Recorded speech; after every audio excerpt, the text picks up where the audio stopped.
Uh-huh. Yeah, so I'm busy doing a thing. Creating a thing.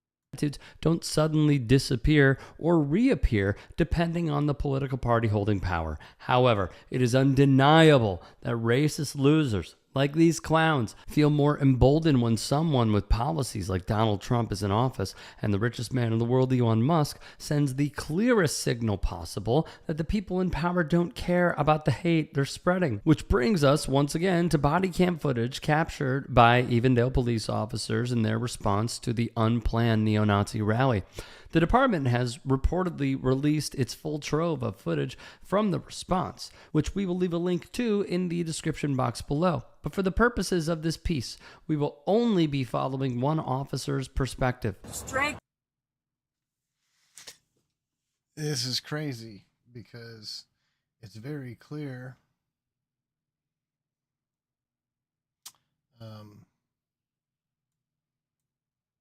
Only be following one officer's perspective.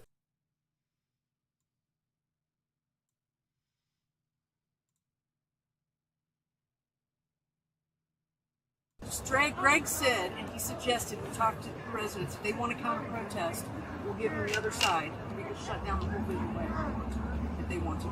Oh, I think that sounds like a terrible idea. It is a terrible idea. He also wanted me to ask them to take their flags off the fence, something like that. We're just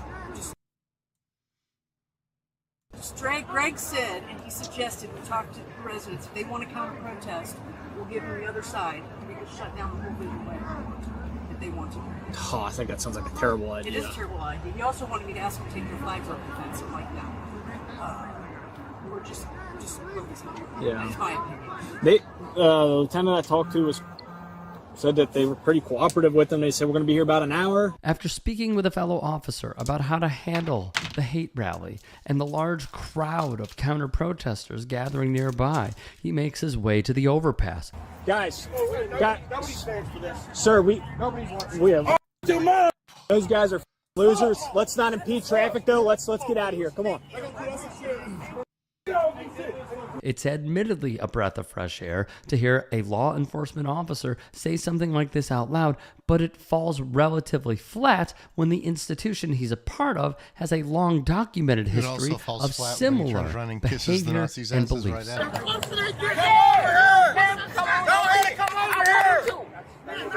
ahead and come over here. Go, come over here.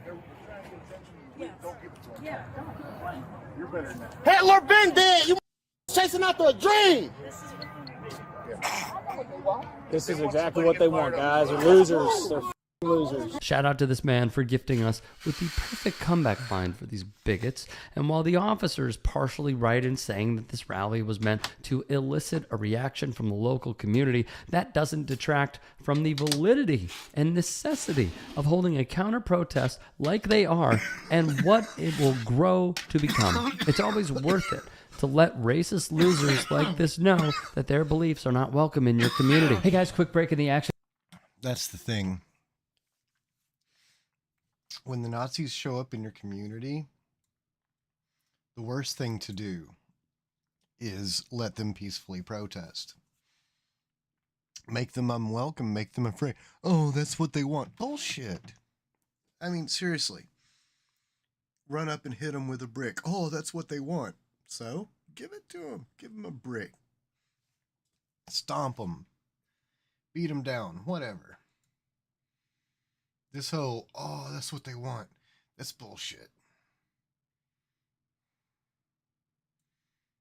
Just know that their beliefs are not welcome in your community. Hey guys, quick break in the action.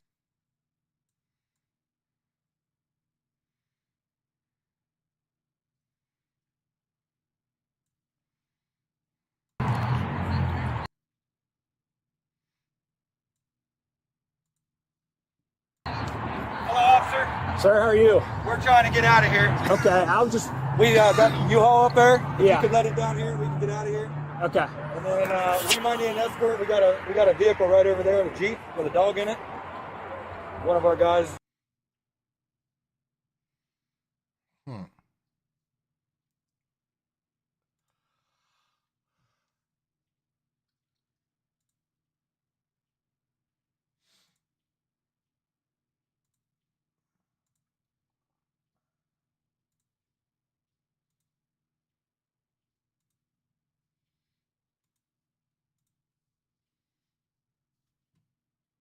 You should all be familiar with this growth. He's like Donald Trump is in office, and the richest man. Down the whole building way if they want to.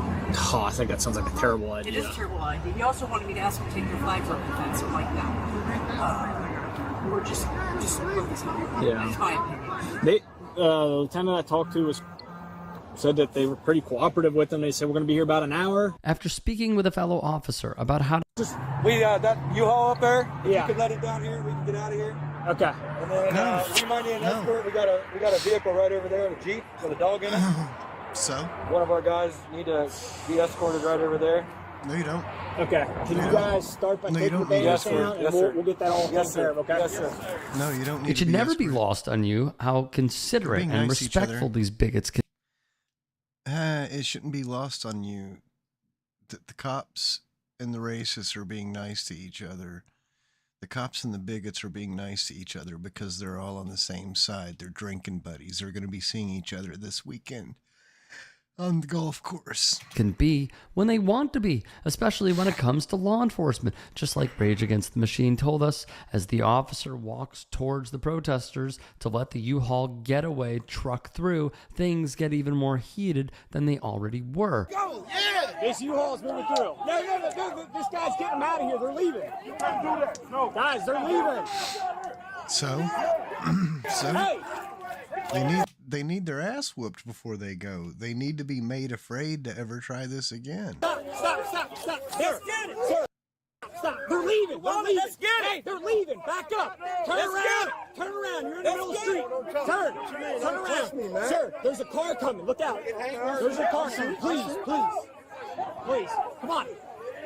Guys, they're leaving. Get them out of here. They gotta go. They gotta go. Can you please Yes, they did. get these guys out of here. No. Why are you protecting the Nazis? Notice how friendly the cops are being with the Nazis. They would never treat any other protests like this. If it was any Democrat protest or black people protesting, they'd be doing all kinds of heinous shit to them. But because it's Nazis, they're protecting them and they're being super nice to the Nazis. They're leaving, guys. Come on. Right now. They're leaving, sir.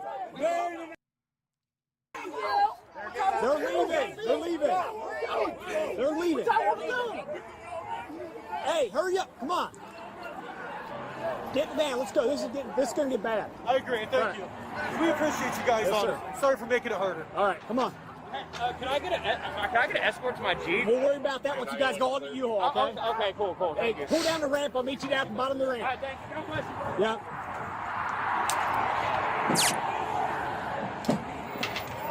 Hurry up, guys. They're coming. Hurry up. Get it and go. Get it and go. Look behind me. Guys. Don't protect them.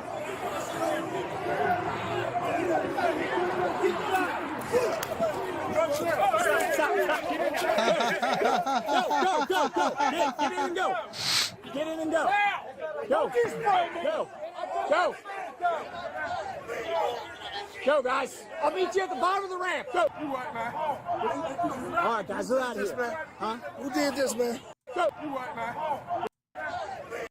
Go. Get in and go. Go. Go, guys. I'll meet you at the bottom of the ramp. Go. All right, guys, they're out of here. They're being too nice to Who did them. this, man? some bunch of freaking losers. Despite telling the truckload of neo-Nazis that he'd escort them away from the crowd, they fled the scene entirely and took off toward the nearby town of Lachlan, eventually parking and unloading in an alleyway next to a Lachlan local school district building, which promoted a stern condemnation for the district, as the U-Haul was reportedly seen on surveillance footage turning around on school property. Yeah, I'm trying to catch up to the U-Haul now to make sure that I know for a fact that they're not going back that way, because they're going to want to get that car. Okay, I appreciate it. I'm behind them now. I'm going to follow them a little bit south and wait till they're well out of the area.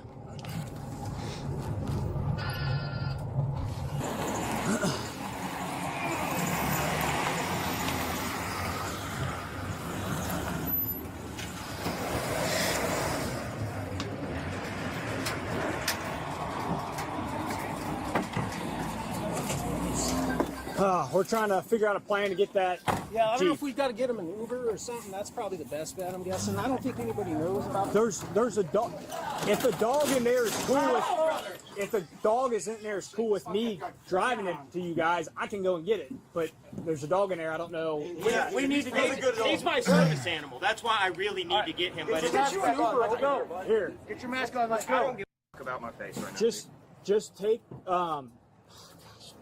take that black that shirt off, and you can get my car. Cool, thank you, brother. And then, God bless you, dude. if I got in the driver's seat of the car, would the dog bite me? You think? No. No. No, Okay. he'll he's a sniff- good dog. He'll sniff you to death. You make sure you got your keys. Yes, sir. Hey, Yeah, I got the key. do Yeah. you guys have? Are you guys done? Yeah, we're done. We're done for the There's day. no other. Dude said the N-word. Did you see that N-word? Notice how nice they're being to each other? Tell me when a cop would ever be this nice to black protesters. No, We're just trying to go get the dog and get the Jeep, and then we're out. we're gone. Let's go grab it. The optics of a police officer agreeing to give a white supremacist demonstrator a ride back to his car parked near a hate rally is truly something to behold, and we'd be lying if we said this wasn't a perfect encapsulation of how the American state values certain protests over others. Just when we get ever closer to here, Yep. don't. I'm not saying anything. Yeah. I'm getting in my Okay. Like I was telling them, hey, we need to antagonize it. Like, there's more and more coming out the woodwork, dude. It's We're gonna all get on the to a same point side. where I'm going to be able to hold them, you know what I mean? Yeah. But like I said, dude, gotta have the footage. I was telling them, hey, we need to antagonize it. Like, there's more and more coming out the woodwork, dude. It's gonna get to a point where I'm going to be able to hold them, you know what I mean? Yeah. But like I said, dude, gotta have the footage. They was wanting to do it on the bridge before that, like one with like the soul food and chicken wing spot. Yeah. Like where the Section 8s were, and I said, I said, I am not going. Yeah. So by this neo-Nazi's own admission, he was scared to go to a hate rally near, in his words, quote, a soul food and chicken wing shop like where the Section 8s are, close quote, showing that these fools only care about themselves and don't give a damn about the violence and harm they inflict on others. All right. Not only that, but the cops me your- being sweet as apple pie to them Give me your because they're all on the same side. keys. And you think what your dog's in? Roachy. Roachy, and he'll be cool. Yeah. Okay. I was gonna say, can I not just go with you? Dude, I really don't want to even get. I don't want to get in a spot. Well, can you just like pull up just like A little bit more. There's no one beside my Jeep, is all I'm saying. Like, Okay. I'm Hold on. 21, do you want to have them start that way? Like, I'm literally. Oh, sorry. Okay. Just put your. I'll pull up. Hold on. Yeah, I was gonna say I'm literally. Level Field Force stationed at OCD.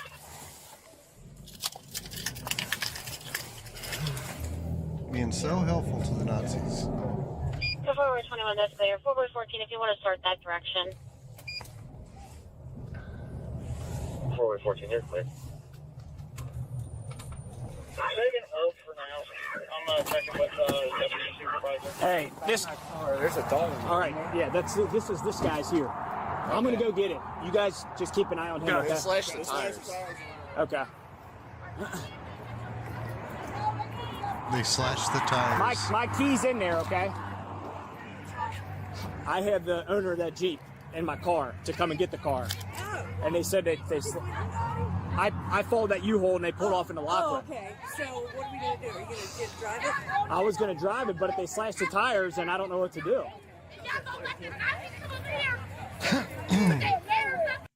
They're protecting the Nazis. The cops are protecting the Nazis because the cops are trash. Exactly. What do you think? I think if we clear out, they'll clear out. What do you think? I think so too. I'm not all that. I think they're here because of us. They're gone. They left. I talked to them. I got the owner of the Jeep in my car right now. Well, he's gonna have to wait. What's that? We try to drive it. It's worth a shot. Come on, Charles 93, go ahead. If they see me getting in there and drive it, they're gonna get pissed. Aviation way, vision way, blocking traffic. Someone said that they slashed their tires. I don't know if that's true. That is. I couldn't hear anything in the middle of that. Yeah, I understand. Come on, Charles 93, that's clear. I don't know what to do. I don't know if I should go risk opening that car. And there is a dog in there, a service dog. Oh, it's a service dog? So I wonder if it's worth me going and getting it. And how do they know it's that? How do they know that car's involved? Hey, Cap, can I call you back in a few? All right, let's think about this. If you try to get in it, they're gonna go nuts. They're gonna go nuts, and they're gonna try to block you, and then they're gonna try to get hit, right, or something. What if? All right. Why don't we move our meeting here over to that parking lot? We'll finish this conversation over there. I don't know how we can rescue the dog. Yeah, I think if we kind of phase out of here, I think that crowd will eventually die down. I think they're here because of us. So I just need to get all my kids in there. You just send a wrecker. I need to let my people know where I'm at because I need to be picked up now, and we're staying in a different state, you know. So I just really need my dog. And your little pussy ass, bitch ass, didn't think about all this before you left your house? You piece of shit, little pussy ass, bitch ass. Your dog needs to be taken from you. You need to be loosed out to the fucking wolves. Do we know who the Antichrist is? Yes. No, we don't. Yes, we do. He's got orange hair. He has not been revealed yet. Yep, he's in the White House right now. But I do have my eye on somebody. Yeah, you got your eye on some trans person's crotch. All right, let's see it. When the Bible talks about the coming of the Antichrist, I mean, it really doesn't, though. Christ, the one who's going to rule the world. Yeah, it really doesn't, though. It talks about a one world financial system that this beast. No, it doesn't. Beast rules over. It doesn't say anything like that. You're talking about Nostradamus' predictions. No, it doesn't. And that he doesn't allow people to buy or sell unless they worship him. No, it doesn't. That's also Nostradamus. Okay. So this is about the beast from Revelation chapter 13, which is nowhere identified as the Antichrist. Right. In fact, the Antichrist is nowhere mentioned at all in the book of Revelation. Yeah, there's no Antichrist in the Bible. That's a Nostradamus thing. In fact, the word Antichrist doesn't occur at all anywhere in the Bible except for a couple of the epistles of John, where it is mostly used as an adjective for anyone who opposes Jesus. Yeah. So the notion that the beast from against Christ, there's that. Revelation 13 is the Antichrist is an entirely post-biblical interpretive decision. It's something that has been read into the Bible from outside based on this post-biblical unifying framework of univocality that allows you to then play with the passages from the Bible and put them together in whatever way serves your interests to create whatever edifice or narrative or entity you want. Now, there's a degree to which this is an inevitability if anyone is trying to understand the Bible and make meaning with the Bible, because the Bible has no inherent meaning. But there is a way to try to prioritize the context and the rhetorical goals and the interests of the authors and earliest audiences to try to, as near as we can, approximate what we think the authors. How this girl turned beef organs into a supplement that changed the lives of thousands of.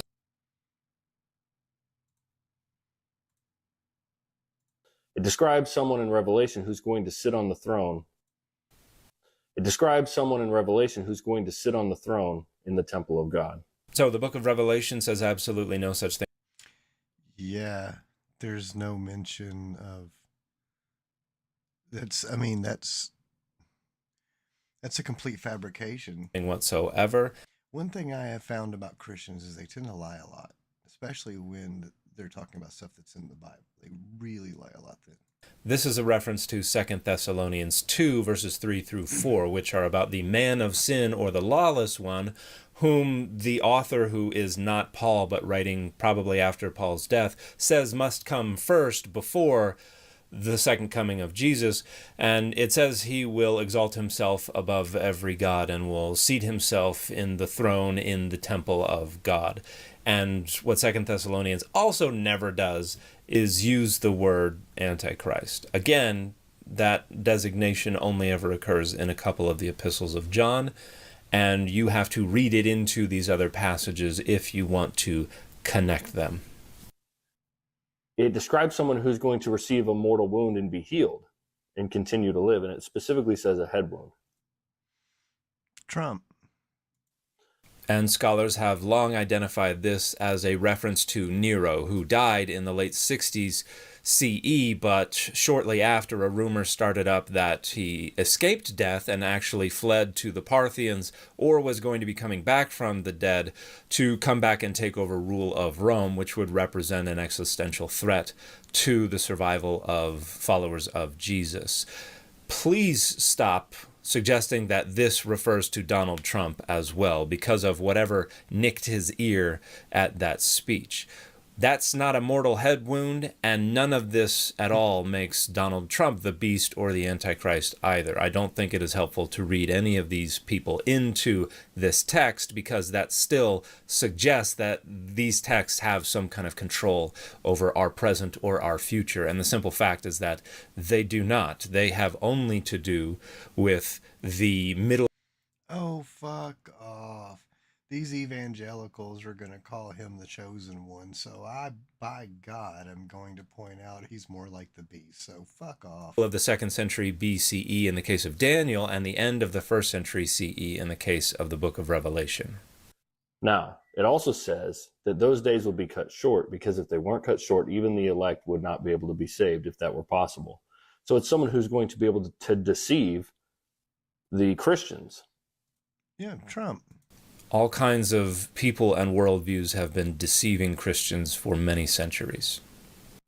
Now, we have someone who is already a champion in the conservative Christian movement, being Elon Musk. Hey, there you go. Do I think he is the Antichrist? I don't know, but I have a close eye on him for a few reasons. One, he's working on Neuralink. Two, he's heavily invested in cryptocurrency. This is a man who wants to see a new global financial system and is developing a technology to merge man with the machine. Of course, none of this has anything to do with anything that's in the Bible. Now, in the future, could he obtain that much power and become that person? I think it's possible, because he already has the Christians in his pocket, which would make that verse about deceiving the elect more relevant, because you would almost have to do that. You would almost have to obtain.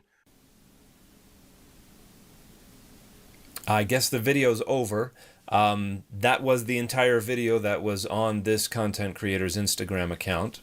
So, I think it's possible, because he already has the Christians in his pocket, which would make that verse about deceiving the elect more relevant, because you would almost have to do that. You would almost have to obtain. Get more for your business with Microsoft 365. Stay connected to customers and securely share files. I guess the video's over. That was the entire video that was on this content creator's Instagram account.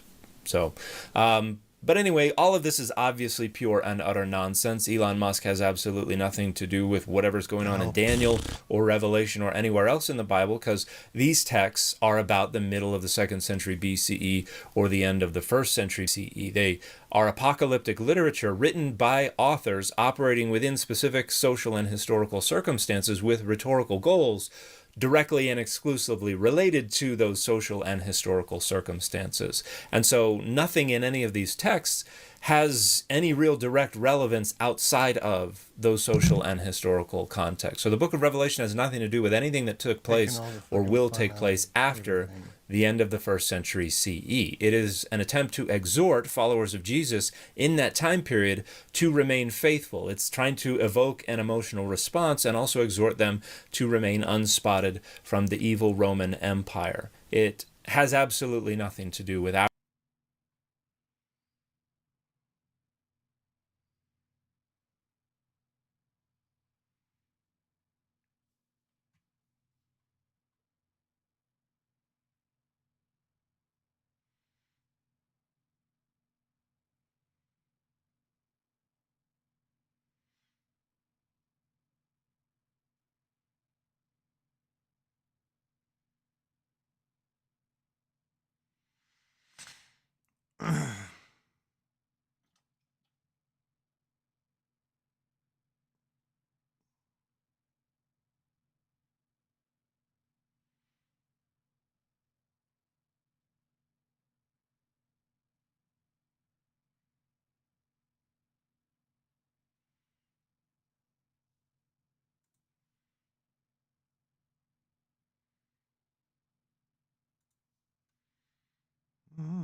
We're gonna play Vampire the Masquerade, or are we gonna play My Femboy Roommate?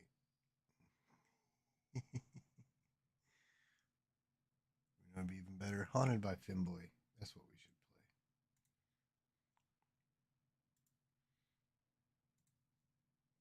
play. Okay, firing up a Femboy game.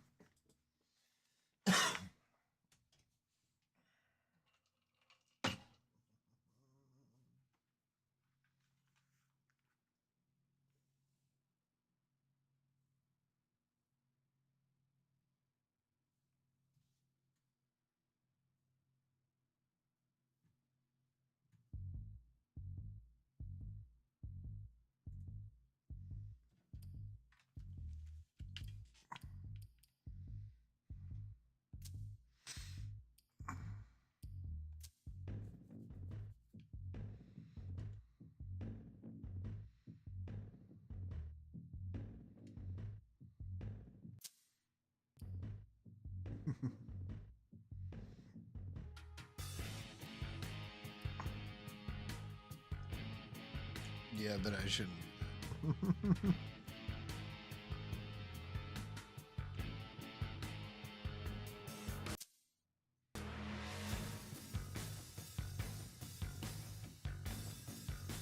do that. Ba-dum.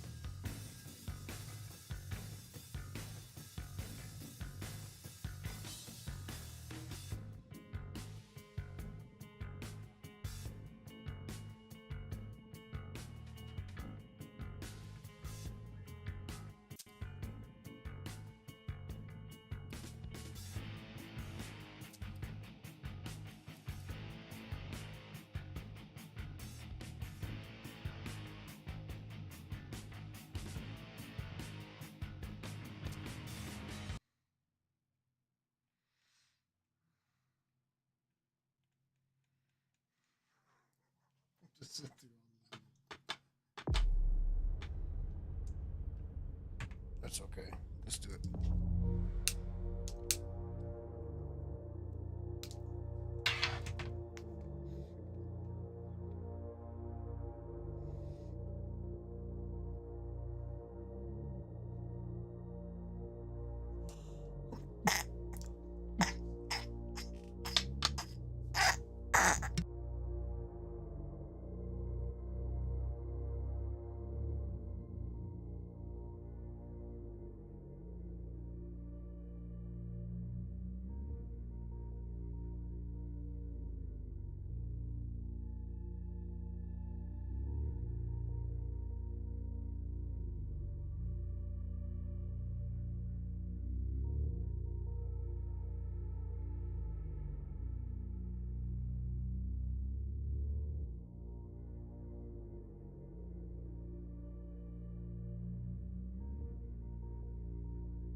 Let's get this going.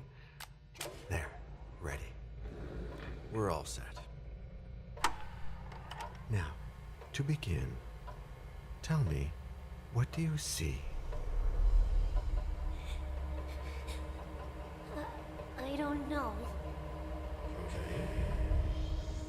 Try this. Focus on your vision.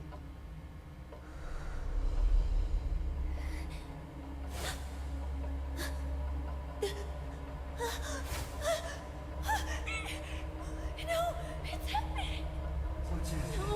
No, it's too late. It's too late now.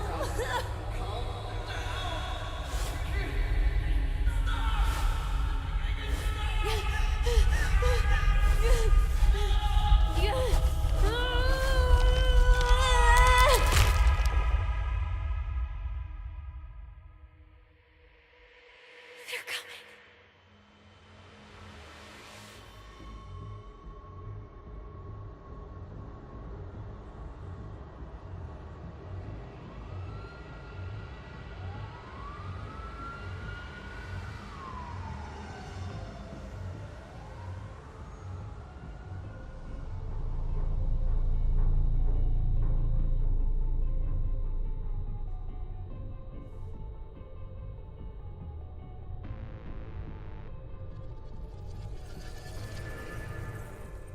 Did you feel it too?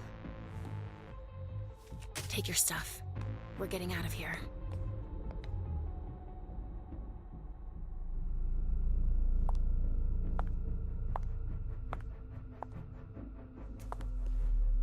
We've got a problem. Call them back.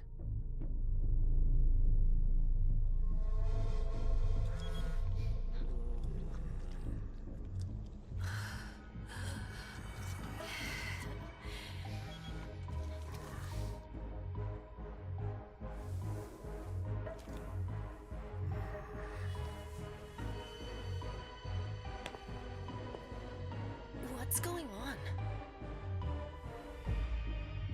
It's the prince. We must go quickly.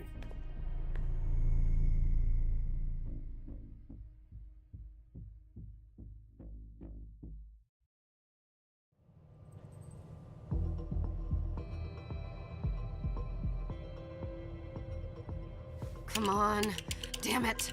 Hurry up. Calm down.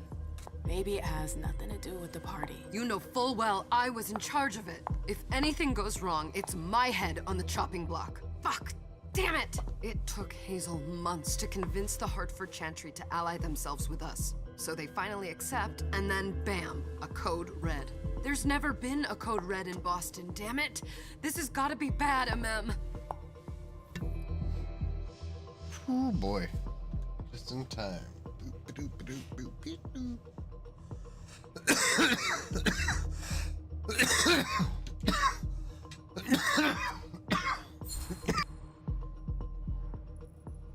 It's not like you had anything to do with it.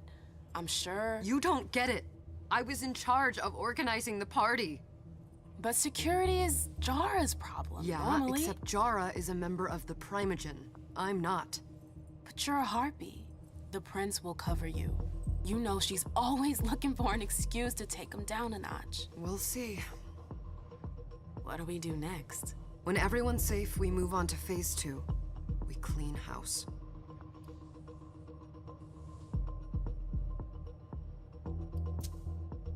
What do you mean by we clean house?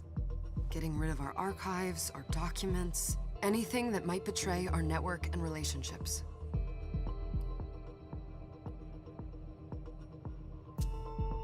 Did you say this is the first code red in Boston? Ever since the fall of London, protocol is no longer a laughing matter. Whatever. They've been harping on that for 4 years now. They took away our internet access. Our smartphones. It's called risk mitigation, that's all. A code red is an alarm signal that's sent to everyone to say, watch out, we're all in danger. And everyone runs to shelter at the nearest safe house. For us, it's with the prince. It could have been worse. I'd have preferred worse. You're not even listening to me.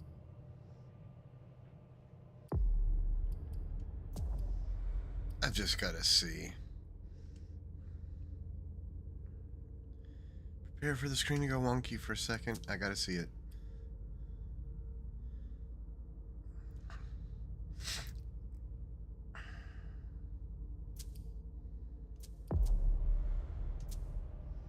What comes after phase 2? Just pray that it never comes to that. Come on, tell me. We run, we leave everything behind, and we go into hiding. As far from here as we can. There's no way I'm leaving Boston. Yeah, my graphics card isn't liking it. But fucking beautiful if I could pull it off.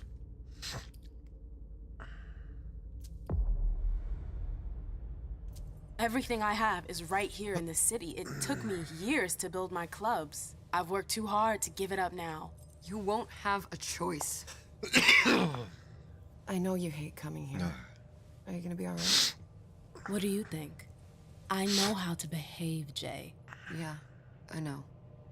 Just keep your cool and it'll be fine.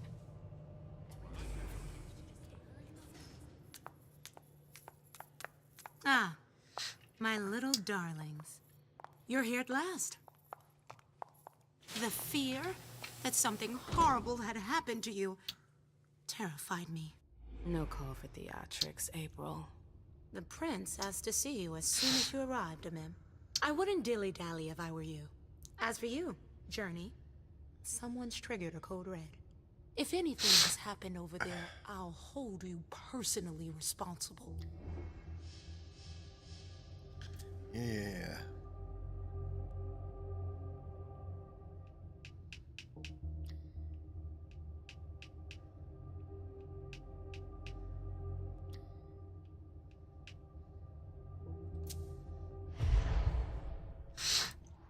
You know, back in the day, nobody could bat an eyelash without you knowing about it.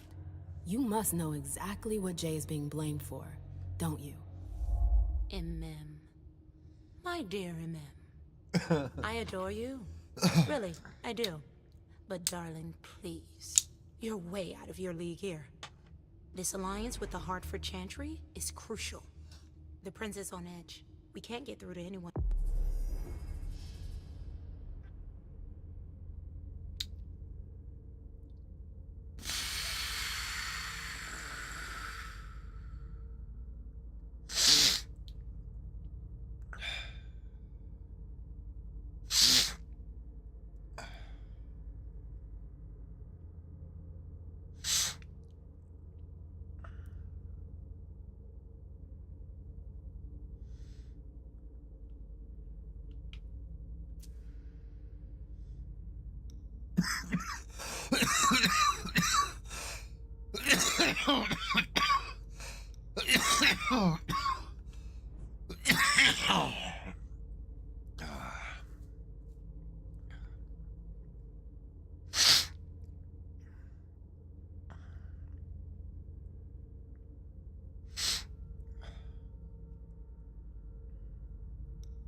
Pure vampires. The caitiff make up for what they lose in respect and pedigree by flexible blood.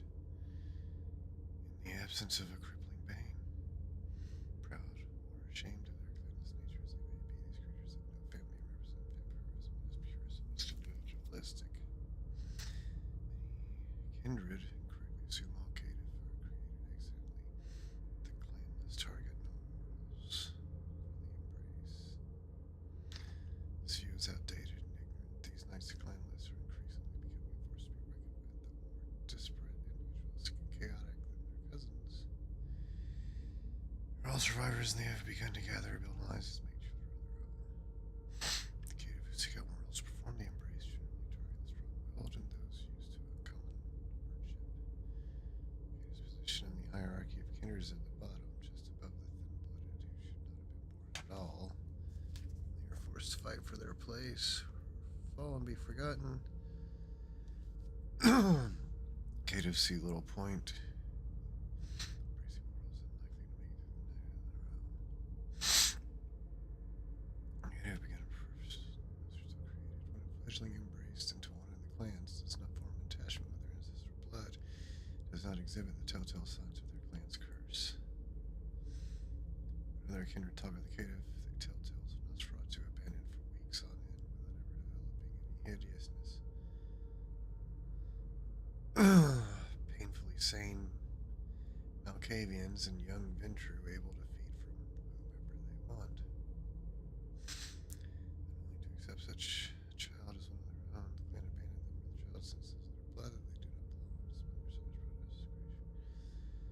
Any abandoned children shall manifest from the curse of the pre-class like the absolute pain.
Huh.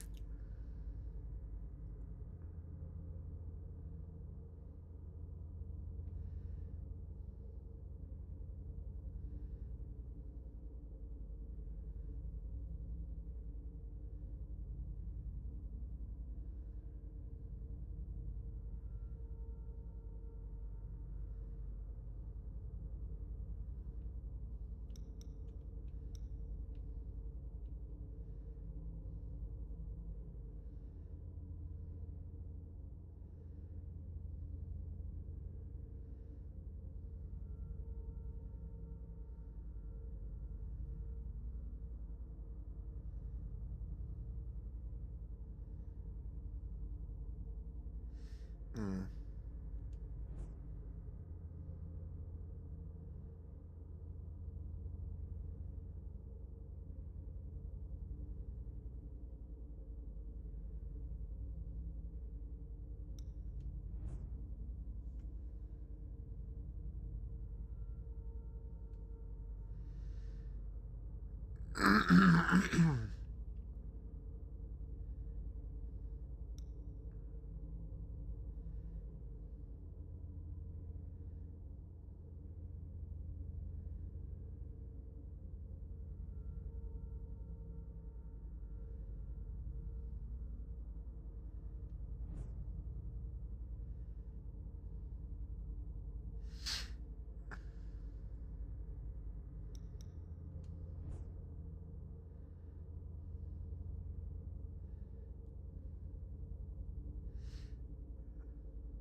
Mm.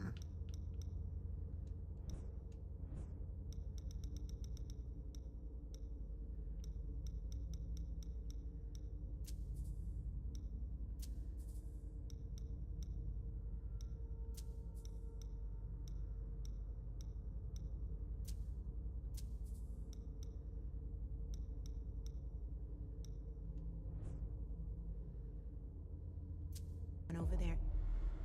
What does this have to do with Jay? She was in charge of the whole thing, for goodness sake. Listen, both of you.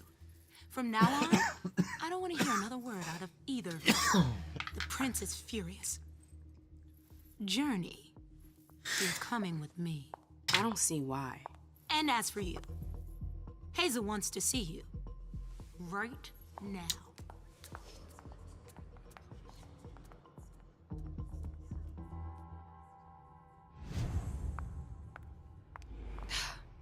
It's gonna be a long night. Miss Lewis, welcome. I swear I think I stepped on every step.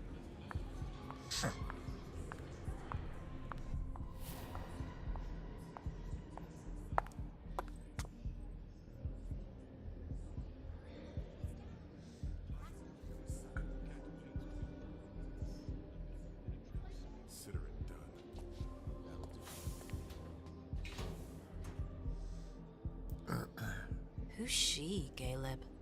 Mem Lewis. She smiles like a toreador. Letters etched in bold right upon her teeth. What about that bearded guy who's swallowing his bile? Dejan Siaka. A Tremere warlock, then? Keep him at a healthy distance. With a sideward glance, he can make the blood in your veins boil. Is court attendance usually this sparse?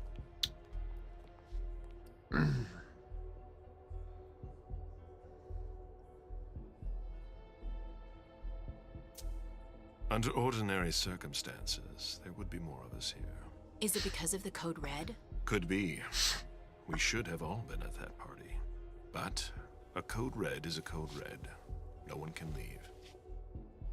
I'd hate to be Caius right about now. Why? He's second honcho of house security. This promises to be a busy night. I know what you mean. It's one thing to have been told that the Nosferatu don't age well. It's another thing to see it for yourself. It's by no fault of their own. Do you think you'll be able to ask the prince tonight if you can embrace me? No. Now is no longer the time.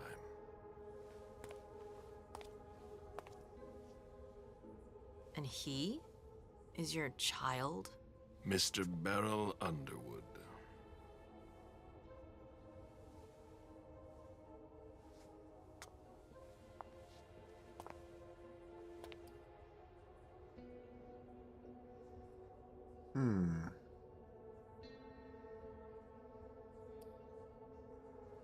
He's a real shark, or he's one of the members of the Primogen?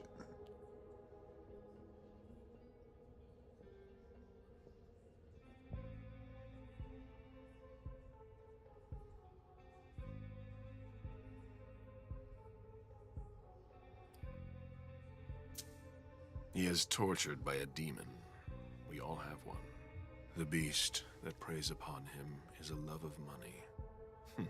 If someone held a stake to his heart and cried your money or your unlife, he'd ask you for some time to think it over.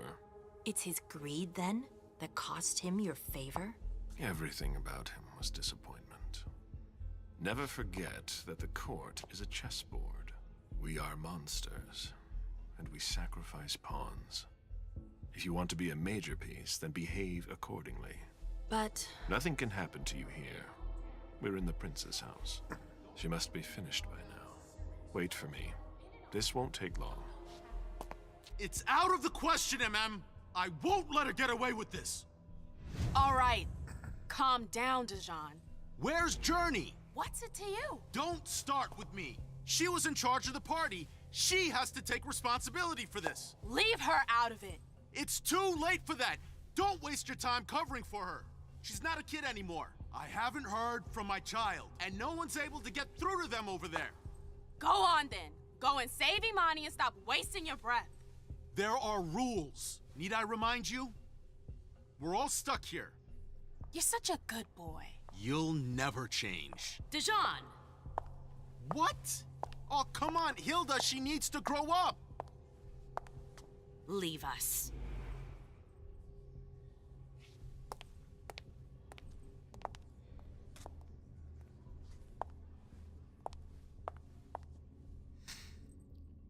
I don't need your help. Mem, please. Stop calling me that. I was worried about you.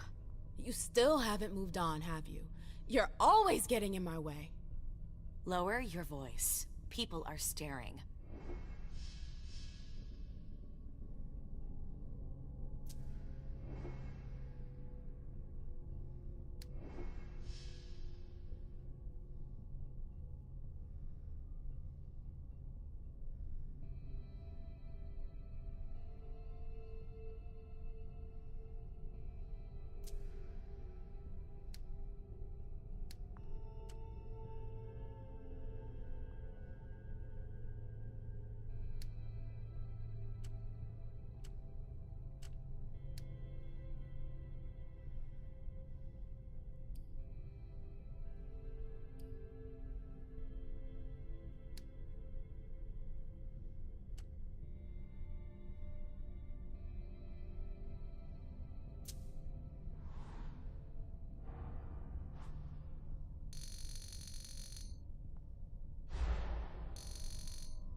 Do you know what this Code Red is all about?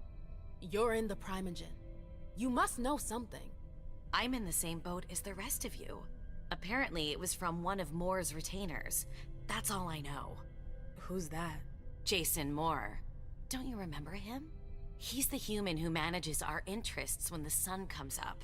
He handles our assets, errands with the banks. What does he have to do with this? I don't know.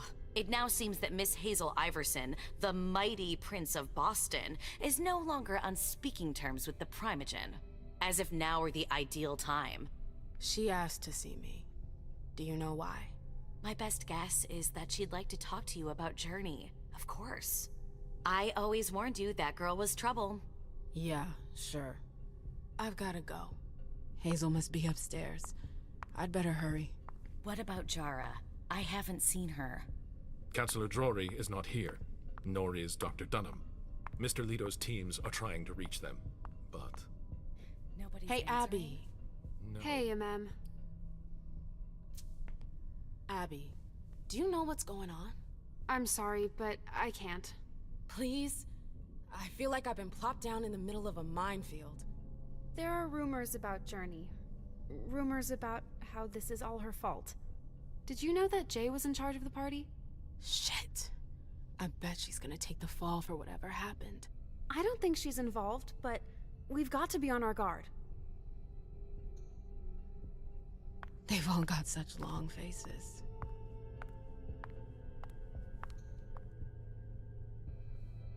Ma'am, we haven't seen you here in ages now, have we?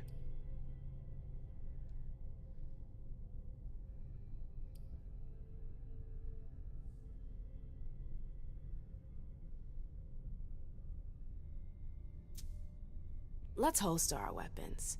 I'm only here because of that goddamn Code Red. Blunt and to the point, as usual. With a bit of luck, your suffering will be over soon. How's business these days? Why? You wanna invest? Don't tempt me.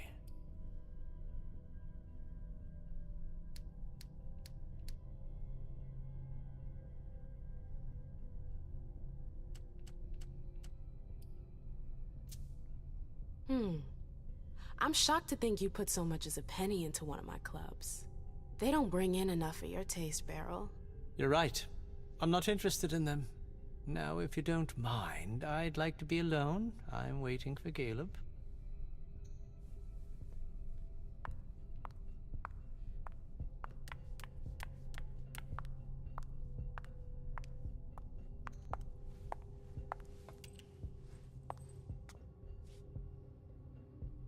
What a shitty night. Hazel must be pissed.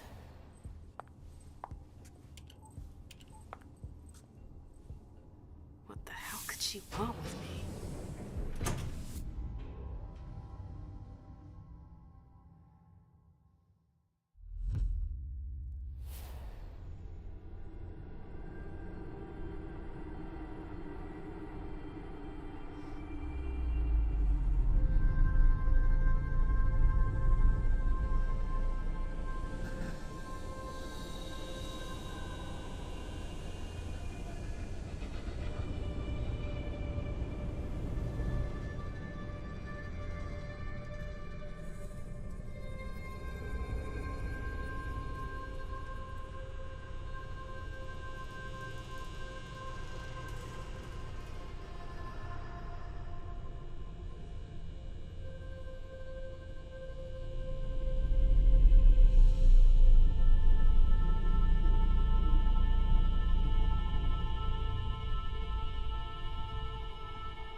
Is everything okay, Mom? Penny for your thoughts? Nothing, Pumpkin. What were you saying? You saw pictures again? You're not going back to the Institute, are you? No, don't fret. I'm gonna stay here with you now. I don't like it when Richard takes you away.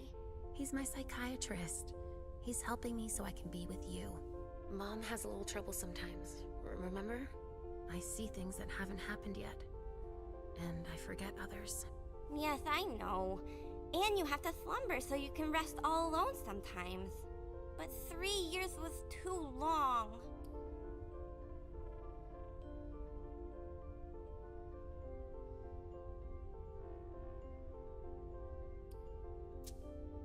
But now we'll be together forever. We'll be inseparable. Like 2 peas in a pod. Yes, exactly. Mom? What's going on? What is it?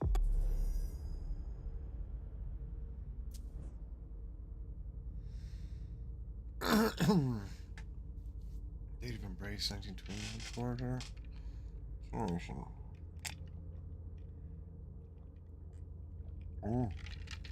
Gold Loser Sire. Born in Harlem in 1901, Mim grew up in a family of poor African American farmers. Her father, Mason, was a musician by night, window washer by day. A window washer washing those widows. Her mother, Clara, sang when she was going to take care of her 4 children. When he was drafted in 1917, his father enlisted in 15th Regiment of the New York National Guard.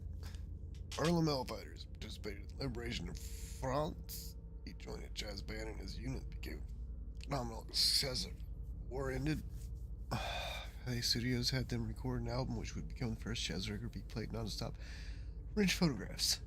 Following his success, Mason decided to bring his family to Paris, making a living playing his music in the jazz clubs that were beginning to spread up throughout the capital.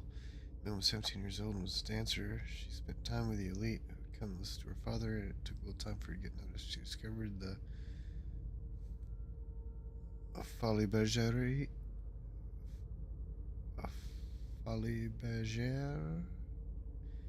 in their international shows. She auditioned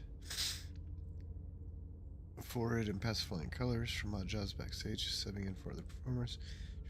She proved herself, became a headline act just 21 years old. Her burlesque stripping act took Paris by storm, making her extremely popular. Ooh, la la. And then began traveling through Europe, dancing in packed houses and the hottest cabarets. Mim was young, beautiful, and radiant. Her life was denied as the champion of money flowed. She was determined on learning body women free and independent woman of the early 20th century. Fire temperament that soon attracted the attention of Europe's divas. Stay in your arms. December 1923. Mim performed 8 times at the Vienna Carl Theater. On the first night, she was introduced to Hilda McAndrews by the theater director outside her dressing room. Mim was immediately captivated by this mysterious aristocrat who attended each of her performances. They spent the nights that followed in bars exchanging stories about their lives and their art, their passions, and their struggles. Hilda was cultured, charismatic, and politically engaged in the suffragette movement and the women's artistic community. And Mim, to her surprise, fell under her spell and gave in to this irresistible attraction. A passionate relationship formed right away between the two women who became inseparable. Hilda confided in Mim, told her about her vampiric nature over the course of the next 3 years. Their love to endure, but also seduced by the promise of eternal youth, and Mim asked to be sired right away. It would take yet another 3 years, however, before Hilda managed to get the local prince to agree to it. The prince feared that the young woman's notoriety could be a danger to the masquerade. The prince's blessing at last, Hilda threw a spectacular celebration on their companion, whom she would embrace at the end of this memorable evening. Having lived in Vienna since her meeting at the Carl Theater, Hilda and Mim left Austria in 1934 for Paris, then Bordeaux. Alas, France's surrender in 1940 forced the couple to reconsider their plans. With the help of her contacts in London, Hilda managed to negotiate crossing to Boston, her hometown. Though hesitant at first, the Sigi's Malkavian prince, Quentin King, finally granted them asylum. Mim and Hilda were introduced to the court, where 50 years of intrigue would bring their passion to its inevitable end. Oh.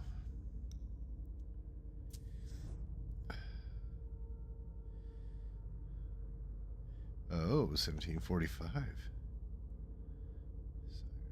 Jean-Baptiste Tavernier, 10th generation. He's a true noble, huh? 1710, Constantinople.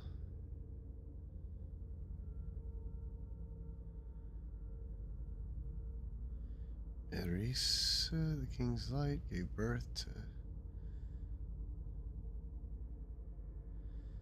Zad Suleiman, her firstborn son, whose birth name was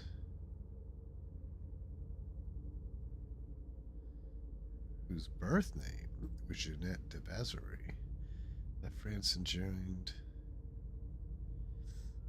the harem of Ahmed III, Sultan of the Ottoman Empire, the previous year, and quickly became his favorite.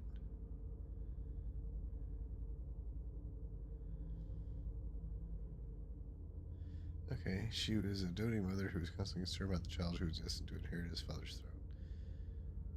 Suleiman, for his part, was given an excellent education, learned about courtly life with his younger brother, Sazad Mustafa. The two brothers had very different personalities. While Suleiman was quiet, stubborn, and adventurous, Mustafa was more versatile and fearful. 1730, their father became unpopular. The Chancery rebelled against him. Sinbad became in favor of his nephew. From that moment, the seething Suleiman began plotting revenge and long-term restore his father to the throne. His mother made him promise to give his plan to disappear before the Janissaries could kill him. Suleiman secretly set sail one night in 1732. Grief for the loss of her son, it was said. However, the truth was quite different. Having caught wind of her betrayal, the Janissaries murdered her.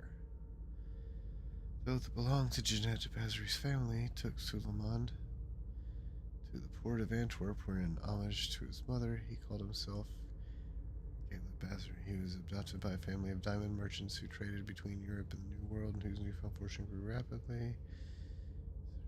He owned his forged relationships. He's brought him in contact with secrets. Says he's natural authority. They're off for Silly Sus Rose. Stopping K's at 40, met Jean Baptiste Tavernier, a French explorer and merchant who had suddenly died in Moscow. Who had supposedly died in Moscow in 1689. In reality, he was eventually seeking to expand his control of the diamond trade at all costs.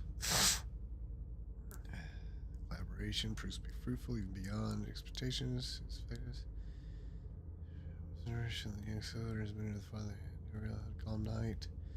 Caleb opened up to Tavernier a bit more and told him about his background. Tavernier understood what appealed to him about this, his nobility, which although it naturally emanated from him. Thought he would never sight anyone before. He began to treat Caleb like a true member of his family, spoke to him about the occult to gauge his reaction. Then came the thorny issue of revealing his true nature. Portrayed the embrace's gift didn't take much to convince the young sailor of the value of the agelessness. Caleb accepted. His embrace was painful and bitter. It took him several days to be able to tolerate the beast who now gnawed him for all eternity. Tavernier attempted to focus his child's anger on the revenge he would get against those who had deprived him of his throne. But Caleb did not see things the way his search for justice was replaced by disgust for humankind and a growing disinterest in their affairs. He now wished to rise above the kind he was turning for. His sire, who saw certain interest in it, let his child experiment. Caleb's been heavy search through roaming the seas, getting rich. Toyed with the laws of men, but scrupulously respected the principles the Tavernier instilled in him. He shared his love of nature and the great outdoors with Caleb. John invited him. He explored to Sunshine, the crouches to establish his den in the heart of the forest. Lived like an animal despite his sire's instructions. Caleb had difficulty finding sharp enough for a physical encounter. The trapper understood why Tavernier had sent him this venture, so he attempted to share his connection to the animal world with him as he did with his sire before him. Caleb was not interested in his ability to communicate. His talent at tracking prey seemed more worthy of a kindred. It even proved to be necessary in the midst of this forest for balance. Refinement skills was not to be satisfied with just any kind of blood. Practice Caleb was able to track down his prey on his own. Charbonneau even trained him to differentiate the essence of a mortal from that of a kindred, or even from that of a lupine. So the winter season forcemen of Charbonneau heading back to the Pacific, Bassery returning to civilization with a new skill they would never possessed. The sire, he was thankful.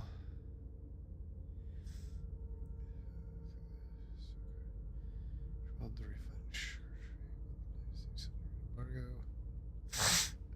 His business was failing.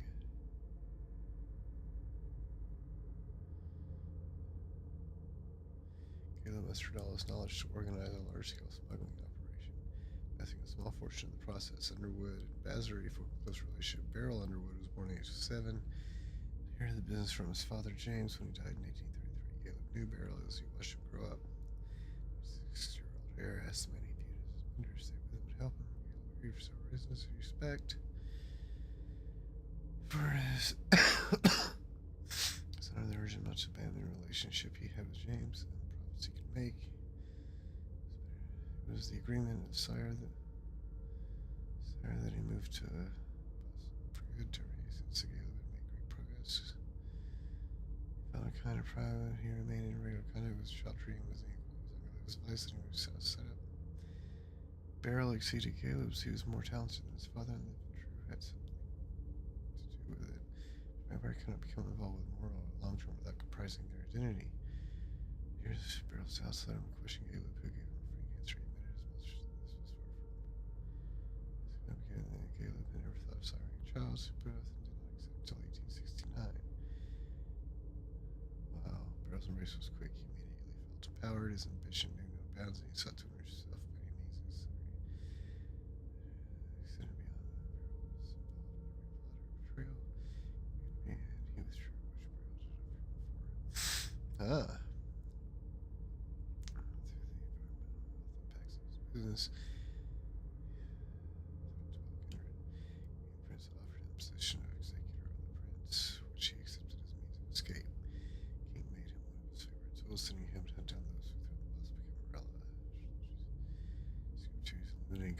Caleb drives that section with some test doing what he was told.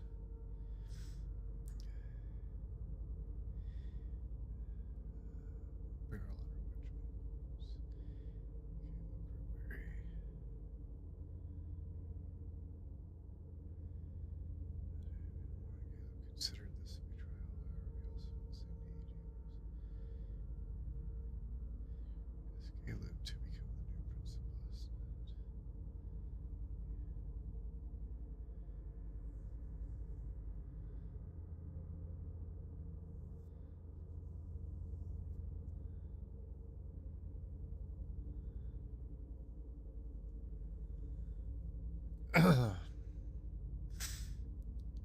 Silicon Valley found sort of especially in the economy.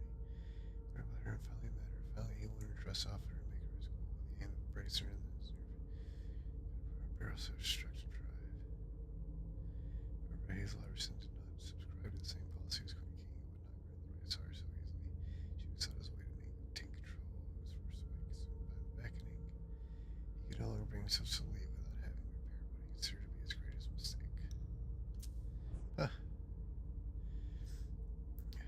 Alicia, the Princess Seer. Thunder of the Black Rattlers. Okay, Protector of the Camarilla. Seer, that which remains. Pyramid. So she is from France.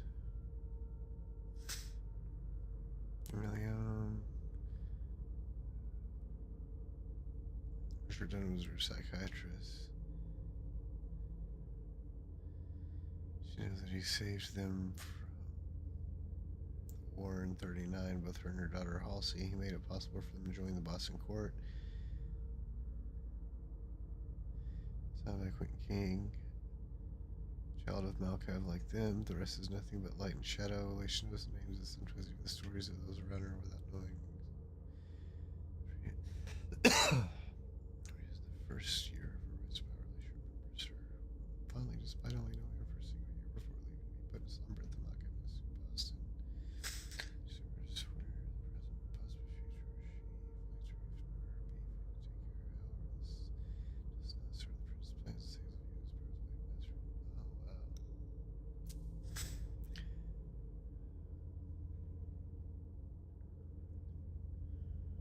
Oh, she's very young. April was born in 1970. She's a fashion uniform for prestigious fashion houses. Okay, from here.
'98.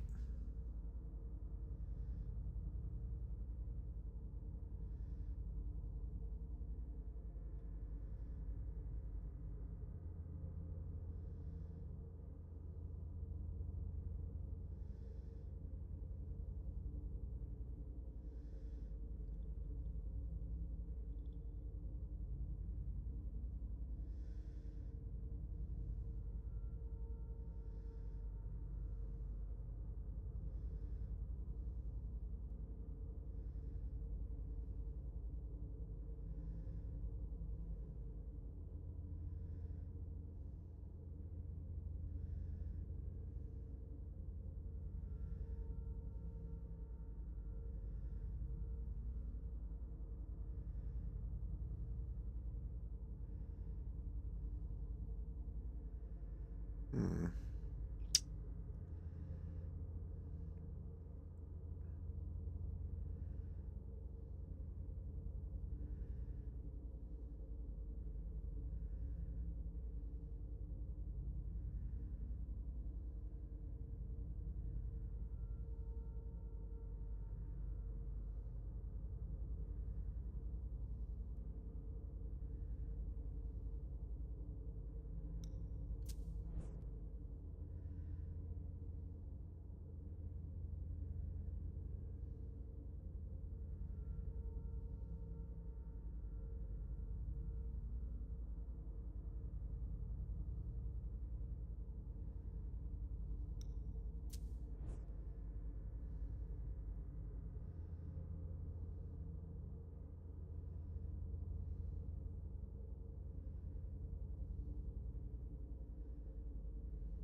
Everybody looks so upset.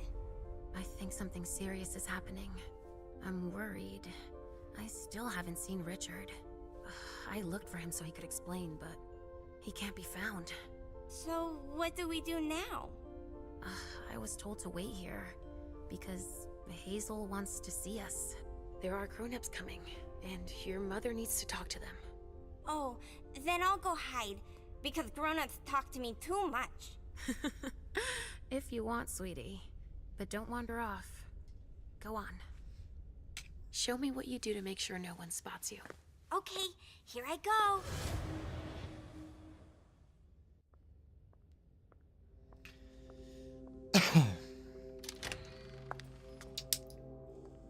Leisha. It's been a while. Hey, MM. When did you get out? Just tonight. Hazel wanted to see me. That means she's extremely worried about the situation. That or she's a major drama queen.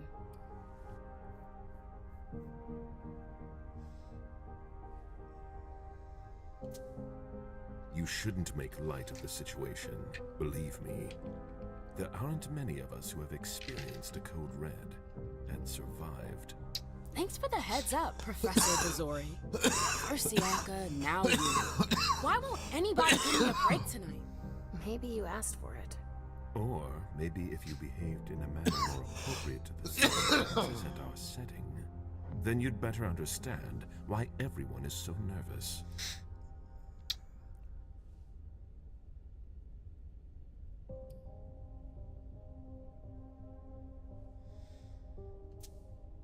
Siaka jumped down my throat.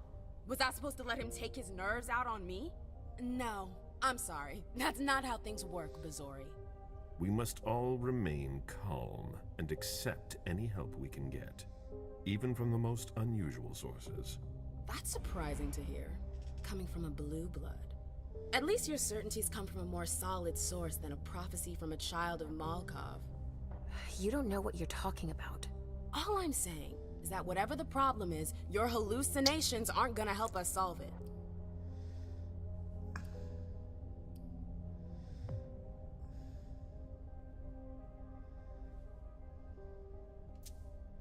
We're all in danger.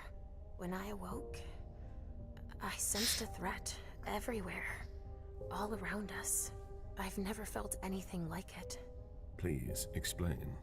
It was as if we were all going to disappear into chaos. But you're probably right. It's just Hazel and her flair for the dramatic. Only time will tell. Good evening, ladies, sir. The prince shall see you now.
Hazel.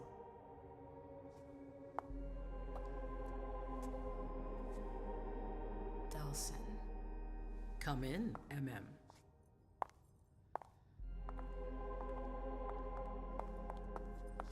I wanted to have a word with you. What can I do for you? I'm glad you're here. It's been a long time since we last saw each other. Tell me, where were you tonight? Like everybody else, I suppose. At home, getting ready for the party. How fortunate you weren't running early. Why? What's happened? You know what the Code Red means. There was a breach. This is intolerable. These agreements were supposed to celebrate the power of my court. Instead, I've been made to look a fool in the eyes of my allies. We'll have to increase our diplomatic efforts with the Warlocks. Send new emissaries to Osborne. What's that got to do with me? Don't you worry about that for now. We have more urgent matters to attend to. We bring Journey to me. She hasn't done anything. Hazel. I'll be the judge of that. What do you want with her? I have a few questions I need to ask her. If mistakes were made, I need to know what happened. I'm sure that your friend will have a lot to tell me. Yes, my prince. I'll be right back. I didn't bring you here just for that. I have something to offer you. I'm listening. It's about the Primogen Council.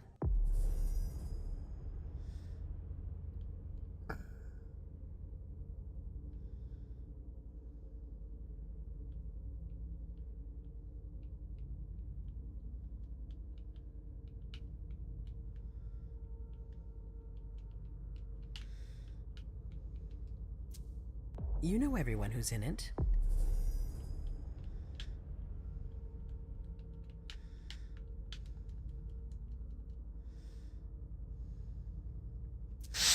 Beryl, Richard, Hilda. Their support was much appreciated after the disappearance of the previous prince. Quentin King. But now, they've become an obstacle. It's been going on for months. They systematically oppose everything that I do. It must stop now.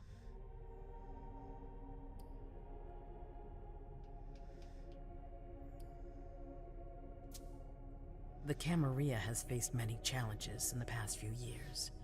Many of our strongholds have fallen. I won't let Boston suffer the same fate, but for that, I need loyal allies. Also, how would you like a spot in the Primogen? What? You've always taken care of your community, MM, without ever asking for anything in return. It might be time you took a leading role in the community's affairs. Hilda won't let you do it. She'll never see me as her equal. Being seated next to her child? She'll feel humiliated. I'm her prince. She will obey me. She's not gonna like it. I don't care. What I'm offering is much bigger than all that. What do you think?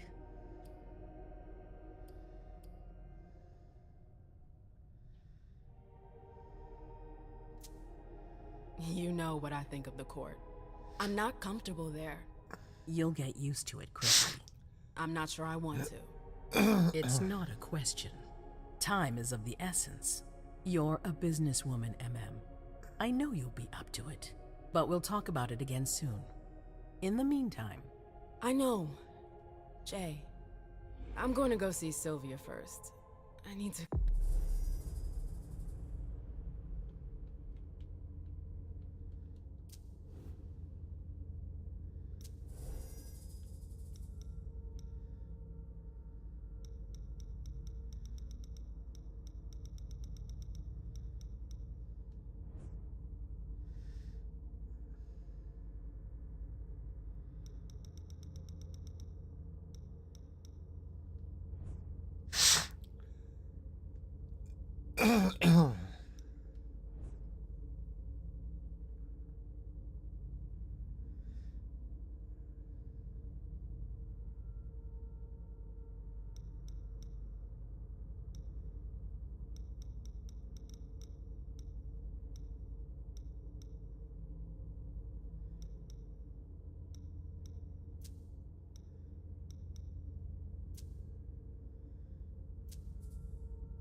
Oh, there we go.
Okay, doesn't say she is a child.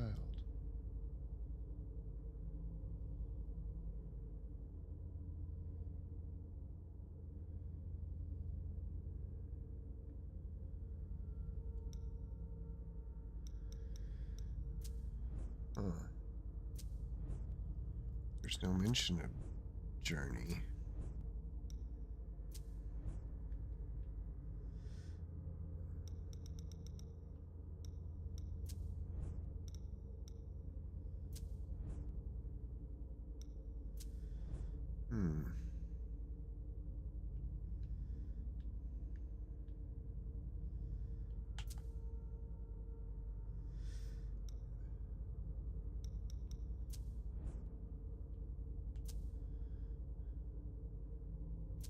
Clear my head. Do it. You won't be able to hunt tonight. It's better to be prepared. Bring me Journey. I will. I have the utmost confidence in you, MM. Do not fail me. You can count on me. What the hell is going on? As much as we're talking about Journey, you'd think she'd be listed somewhere in the codexes.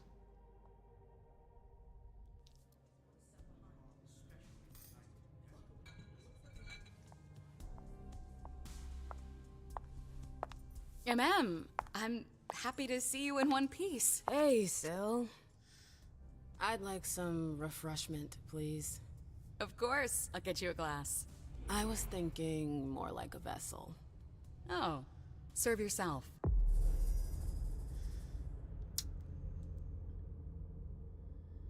Yeah, see?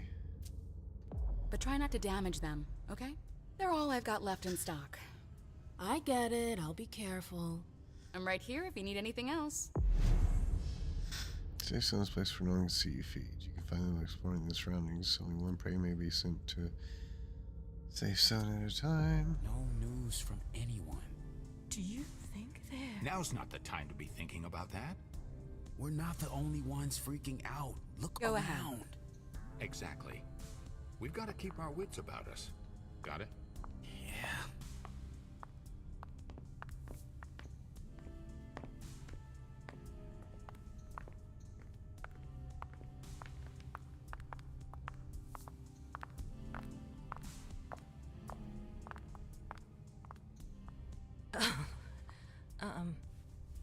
Hi. Do you want us to... Hi.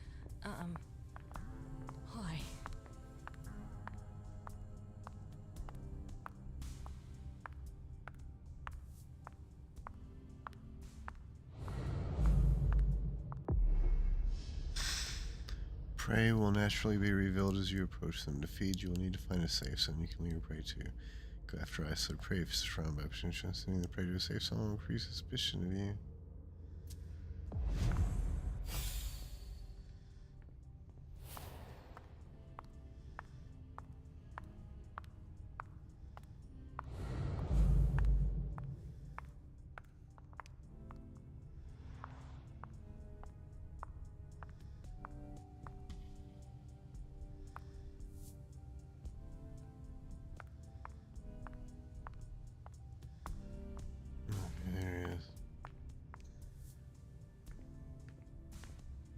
Do you need me? Come with me. There. Yes.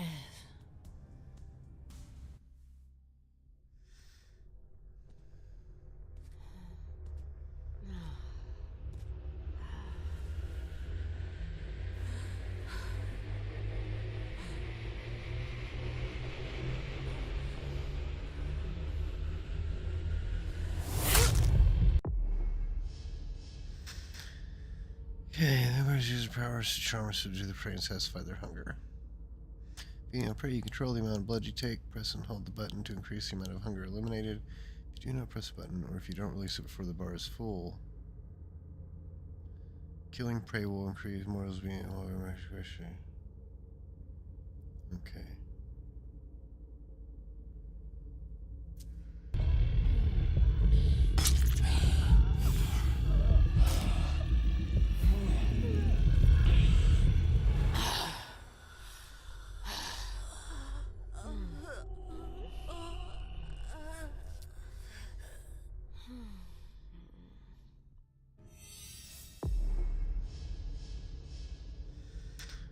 Some prey, their blood emotionally charge over resonance of your character. At the end of a scene,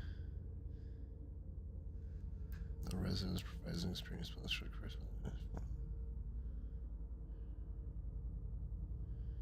If prey survives, you may feed on a second time, however, this causes it to die, increase suspicion.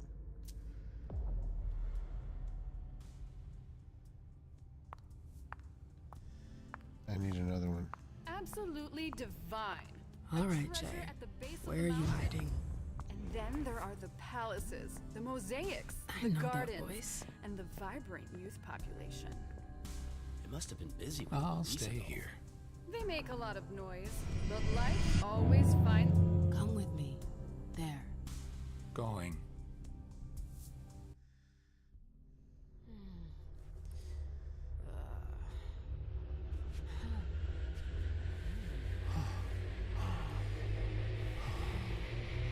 Okay, now I know how to do it, though. So I'm going to cure all my hunger. There we go.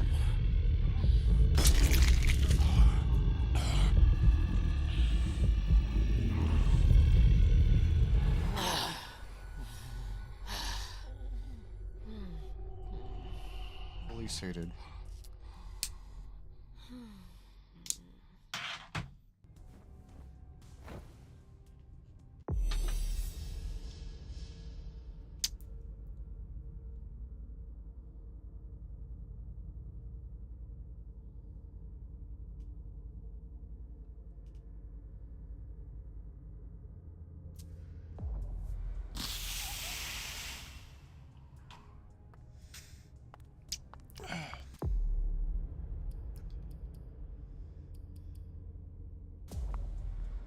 Did I fuck up?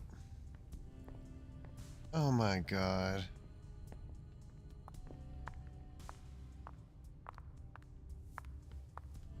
Mind your own business. I told you to be careful. Sorry, I got carried away. It's all right, as long as it stays between us. But watch out. This kind of slip-up could cost us big out there. I know. Fuck. I did do it wrong. What a shitty night. Do you think the Code Red will last much longer? I hope not. The faster I get out of here, the better. What? And Mem Lewis, the Black Rattler's Rose, is afraid of a handful of politicians? God. Fine. Let me know if I can do anything for you.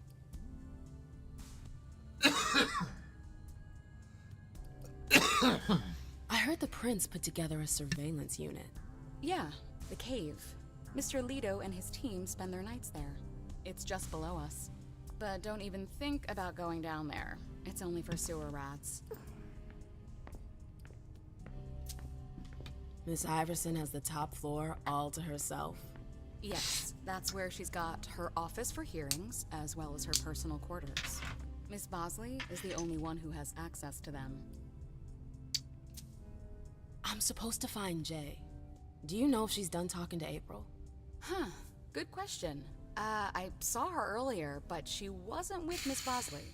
She went into that alcove on your right, but that was a while ago. Thanks. You might want to avoid hanging around with her, you know?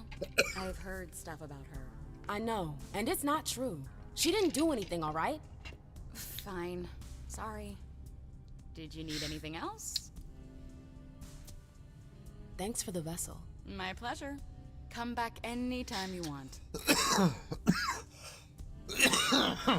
So don't hold the trigger all the way.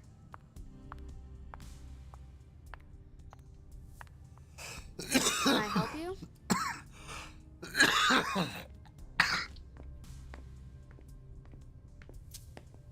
I've got to talk to Jay. You haven't seen her, have you? No, you should ask April. It's a good idea. Thanks for the advice. Do you still work for April? Well, aren't you rude? My loyalty is with the court. Seems like Bosley's leading you around by the nose, though. She's got some extra responsibilities, sure, but that's it. I have my own agenda. Mm-hmm. I'm not surprised. I've got stuff to do. See you later.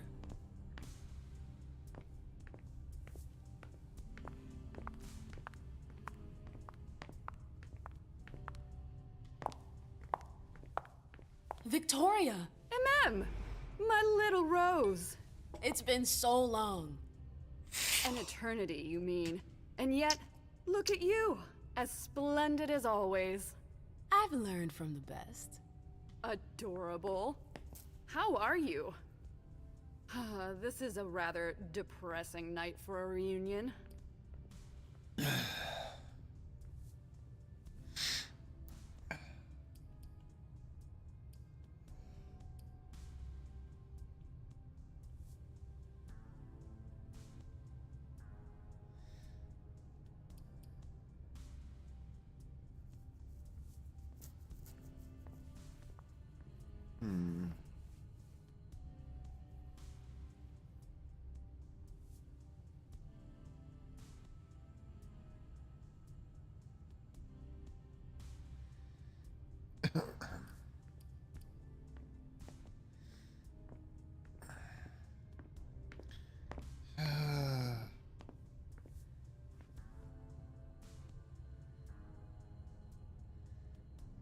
How are you?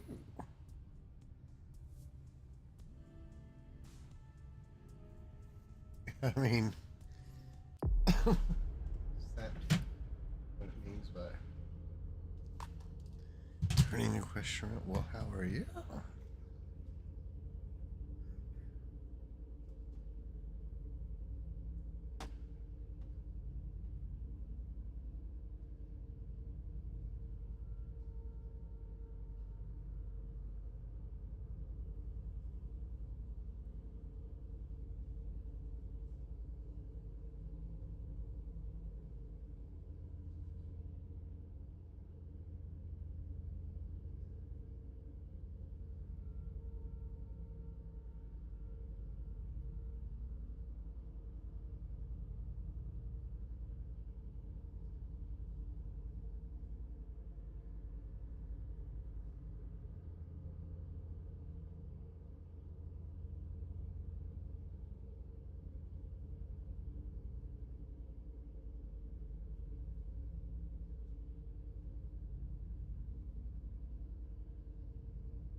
Worried, to be honest.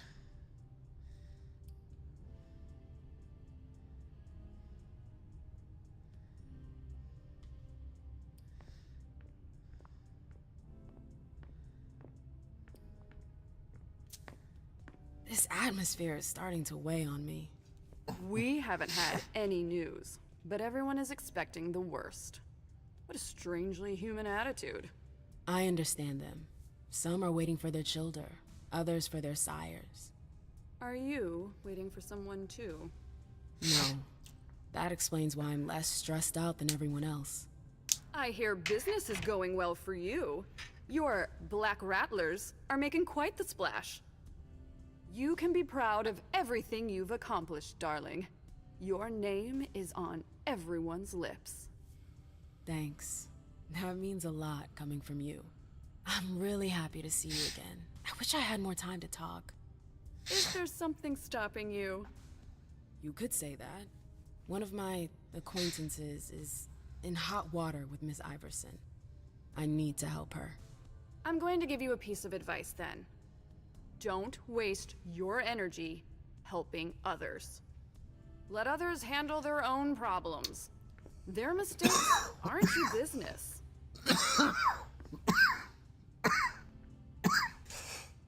Journey is someone I can trust. I can't let her down now. Is Journey a prince? No. Then her opinion doesn't matter. The only individuals who should matter to you are royalty. The rest, they're just for decoration. Thanks for the advice, Victoria. You've helped put things into perspective. It's only natural. I'll always be here for you, darling. And I hope the feeling is mutual. You know it is. Wonderful. I'm relieved to see that despite the travails of time and distance, our friendship is still intact. What are you doing in town anyways? The last time I heard about Victoria Ash, she'd just gotten back to Atlanta. You know I never stay in one place for long. But to answer your question, I came to do business. For the agreement, I'm guessing. You guessed right. I'd hoped to meet up with one of my associates tonight, a warlock I'd sent to Hartford.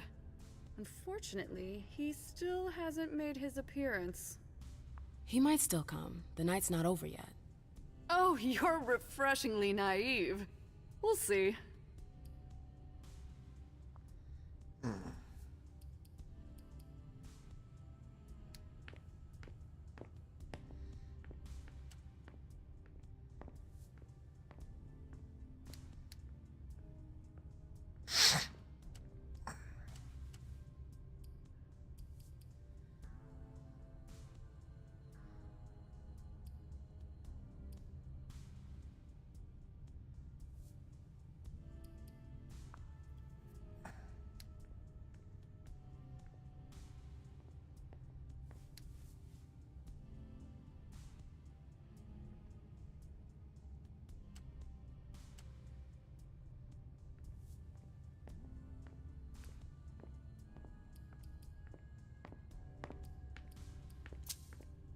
I imagine you've met our prince. Hey, I was surprised that Quentin King was no longer on the throne.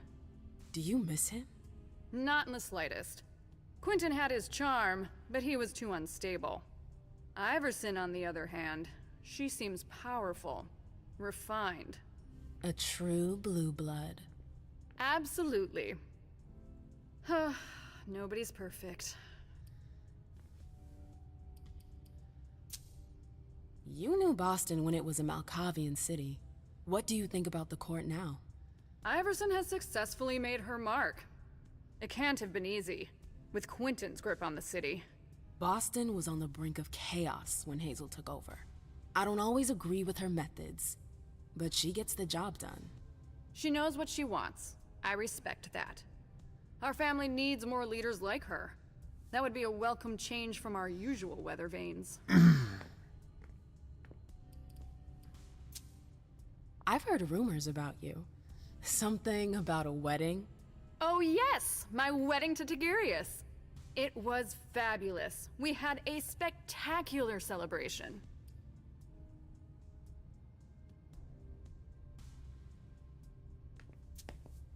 I think congratulations are in order. Oh, do you? It's a political marriage. Nothing more. Our family needed it.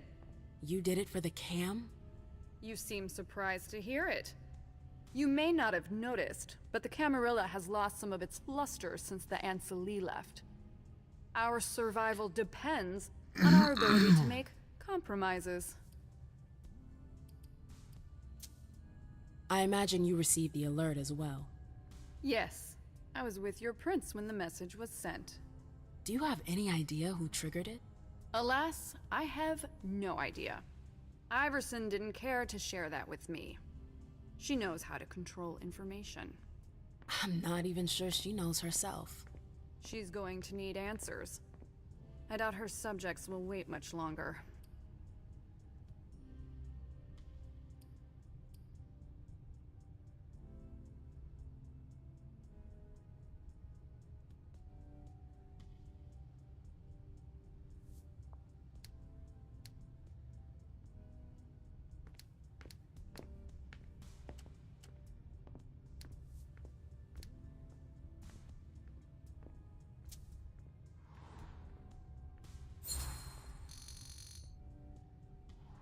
What did you hope your emissary would do?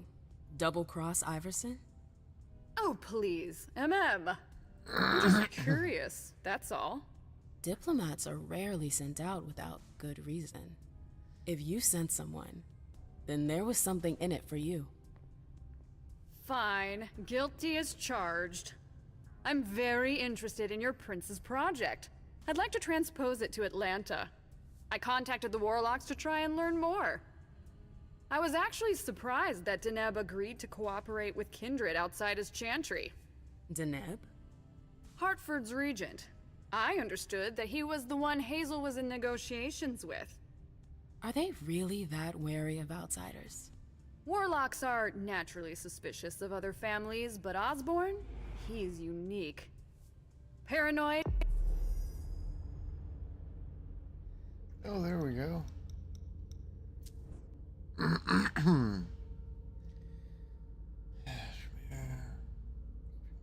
Turn 20th century. And practices are the most prominent guilds.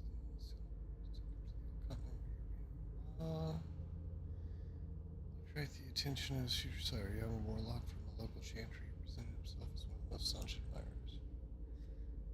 He accepted without much hesitation, announcing his calling.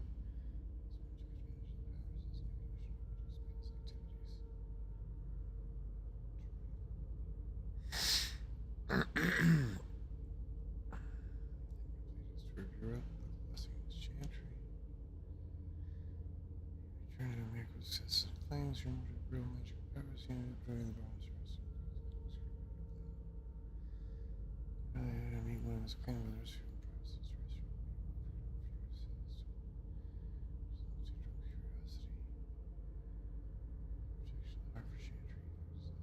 Protection of for chantry. What the fuck?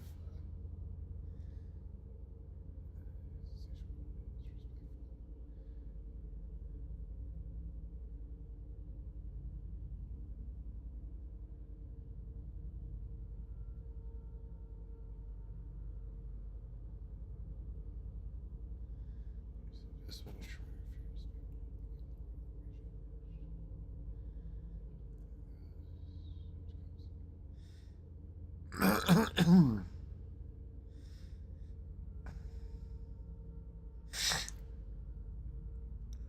Okay. Trailer Virginia Blake, Sire Maximilian. Oh, okay. Hey, well, wait a minute. Who's this? 10th. 12th. 8th.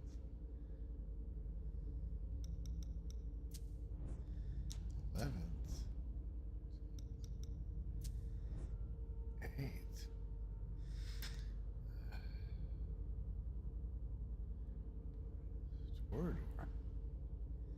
She's gonna been true. I can't prostitute for the. Oh. Here was a prince. Prince, however, was not alone in noticing you potential kindred procured by the name of Maximilian offered to make her his goal and for certain priceless beauty. Victoria accepted was offered the embrace of 1650.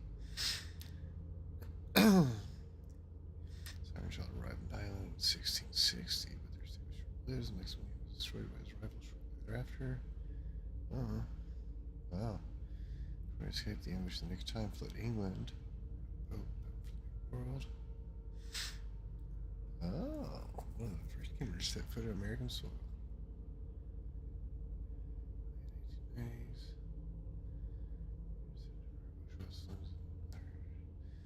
Hilda, oh. Parents conviction township Meyer, Victoria met Hilda's childhood man.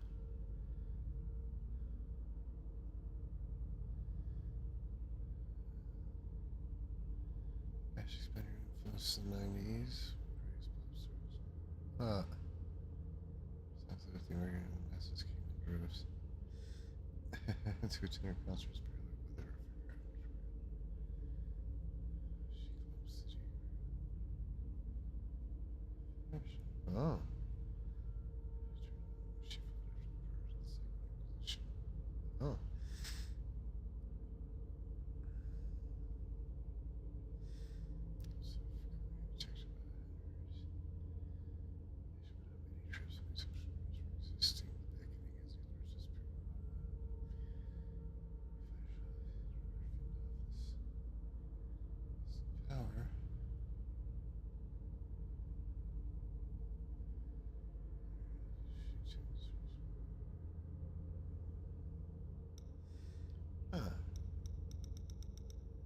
And it says what the beckoning is. Alright. She's a Toreador. She's beautiful. 12th generation. Sire is a Colossal. Okay. Race 38. Oh. She's joined the violin. Oh.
The first of the beast was terrifying. Decided to wash away by her joy. Journey embraced the night the way she embraced her music.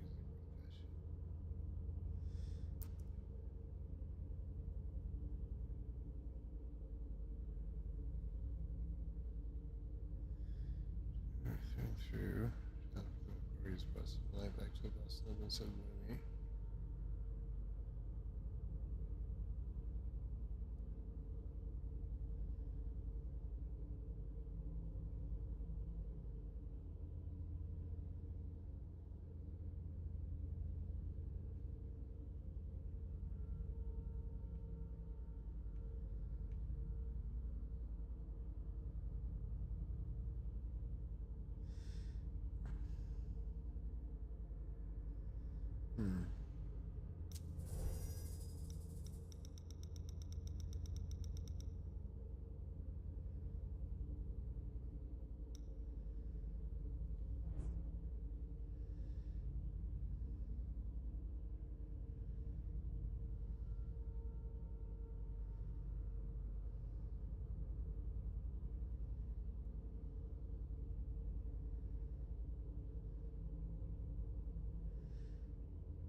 Eccentric and highly intelligent. The type of man you can't manipulate. You seem to know him pretty well. Well enough to know not to trust him. I'm sorry, but I've gotta go. I understand. Duty calls, but before you leave, I have a favor to ask you. I mentioned my emissary earlier. If you hear anything about him, please let me know when you get back, would you? I thought I was only supposed to focus on my prince. Have you had a change of heart? Huh. You're using my own words against me? It's a big favor. I'm aware of that. But I'm a loyal friend, and powerful too. If you can do this for me, I'll owe you one. Fine. I'll let you know if I learn anything. Thanks, MM. I hope I'll see you again soon, darling. If you need anything, I'll be right here. Thanks, Victoria. See you later.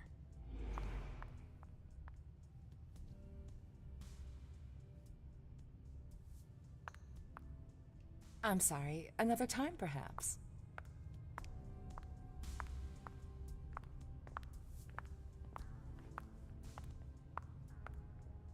I know that perfume. Jay.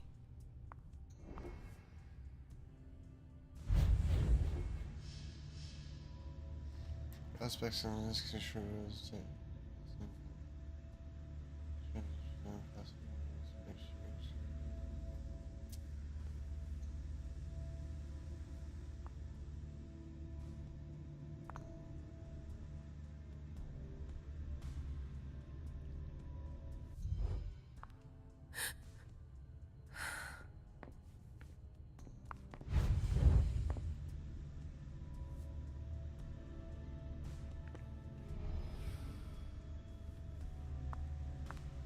Where did you go, Jay?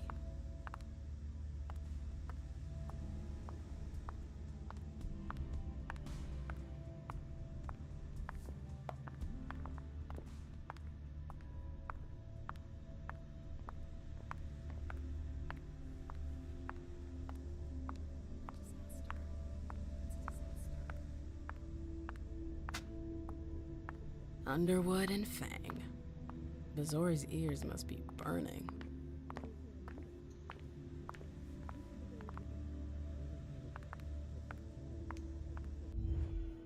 Hey, Fang. Good evening, Miss Lewis. Call me a ma'am, please. Did you come with Caleb? Yes, but he's so very busy.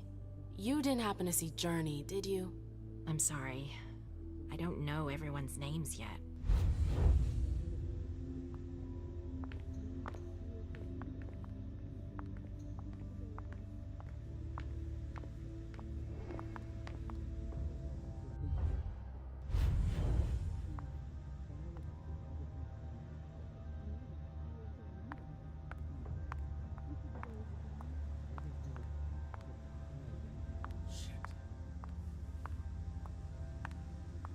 Keltum and Lazarus.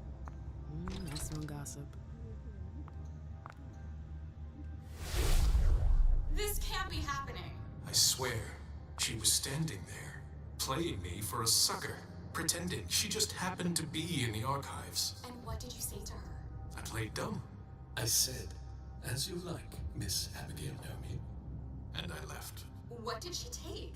A page They from a can't file hurt me. about an old party that she tore out. But why would she need that? Why now? I wonder.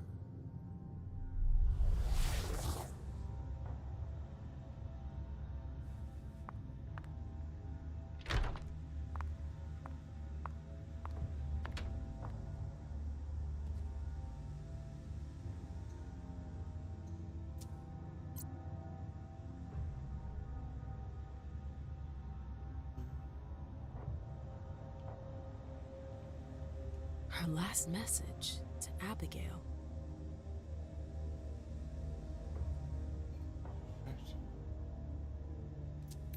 The file. I wonder where they put it. That could be of interest to me. Zikala Saw. Jay always got along well with her sire. Lucky bitch.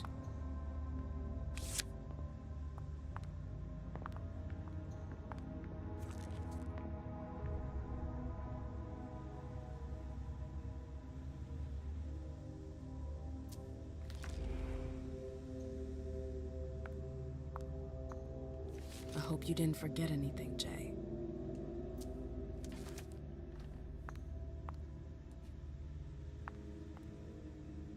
Roach not dead. It's locked.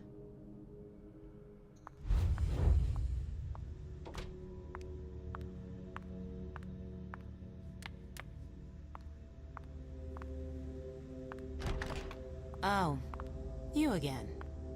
What do you want? April, have you seen Jay anywhere? You can't let her out of your sight for 2 seconds. The prince sent me to get her. I can't discuss that with you. Not that I think in a million years this is what happened, but what if Jay messed up somehow? What would happen to her? Depends on the mistake. And how bad the consequences were. At best, the prince will be mad. At worst, destruction? Yeah. There's a good chance of that. You can tell me. My lips are sealed. The only way I can make sure you don't talk is to keep my own lips sealed.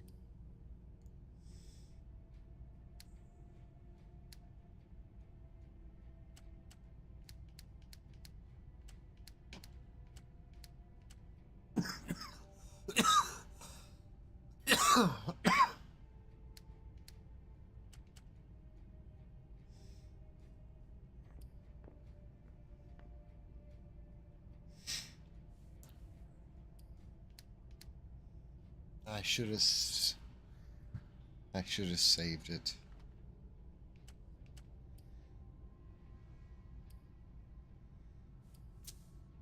Fine. I won't insist.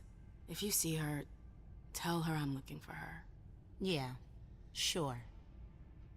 What attitude? It's a good thing I was careful earlier.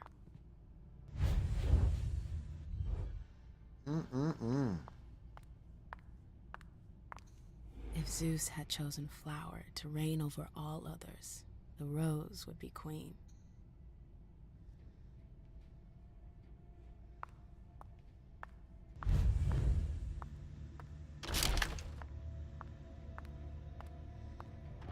It's kind of funny because, like, I already knew she came this way.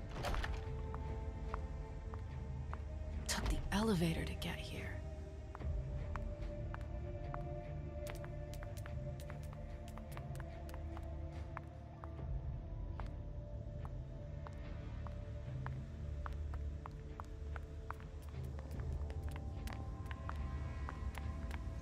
Don't worry.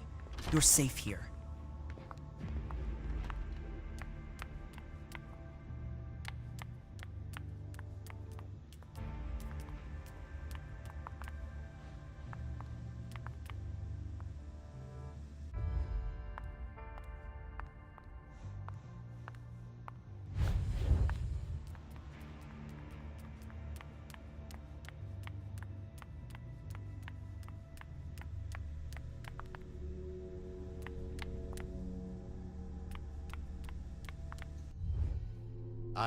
I'm sorry about before. I'm just a little edgy tonight. I know. This isn't the first time we've gotten in a fight over nothing. Your child, Imani. She was there. Still no news? No. Radio silence. And Hazel refuses to talk to me. I spent months kowtowing to those Hartford assholes for this agreement. If she has the info, now's not the time to hold it back. These Hartford guys. How well do you know them? Well enough. I won't let things end like that. You told me you knew the Hartford Warlocks well. Yeah, some of them. I was in touch with their representative, Deneb. He was supposed to replace me on the council. You're leaving us? Not really. It's part of the agreement with the Chantry. Deneb and I were supposed to switch places. Why was Hazel doing business with them? She had plans for the blood market in the region. We were meant to be in charge of supplying high-quality blood. They were supposed to take care of stabilizing it, or try at least. That's nuts. Has anyone ever tried it before? Never. That's why I'm worried. I don't give a shit about Hartford, but this project is really important. I understand. I'm looking for Journey. Have you seen her? No, I'm sorry. I assume you've already tried her office? Well, I'll leave you to it. I've got to find Jay. If I see Journey, I'll tell her you're looking for her.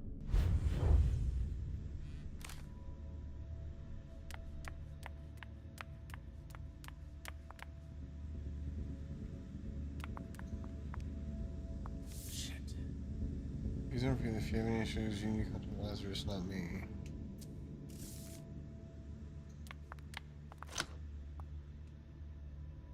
Why won't she answer?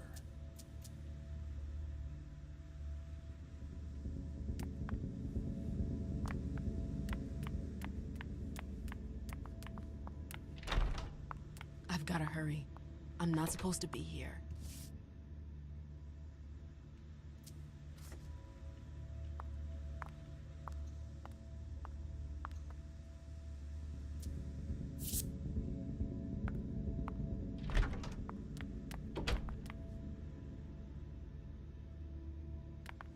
He's all right.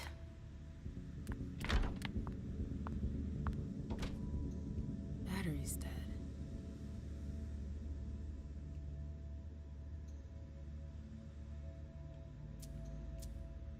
This page was torn out.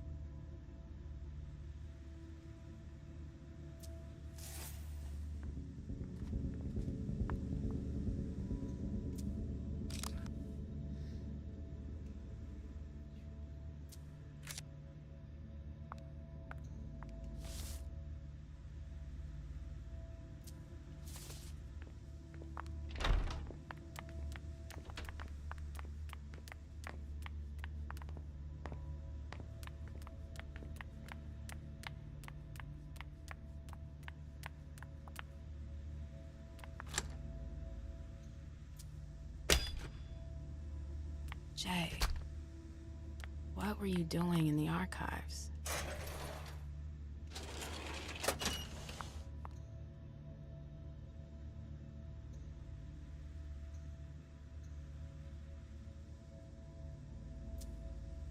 A file about a party from a few years ago.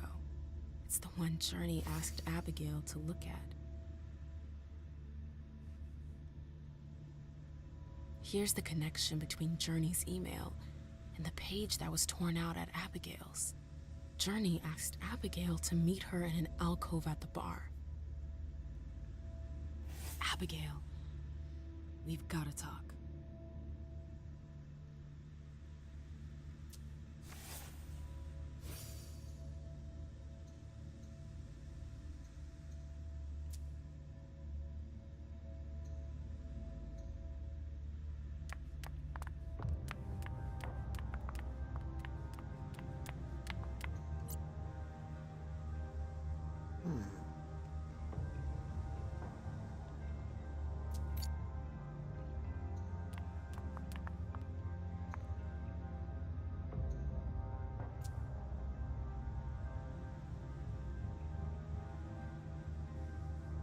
Oh, wow.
Security code vampire, the Masquerade, Swansong.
She's dead.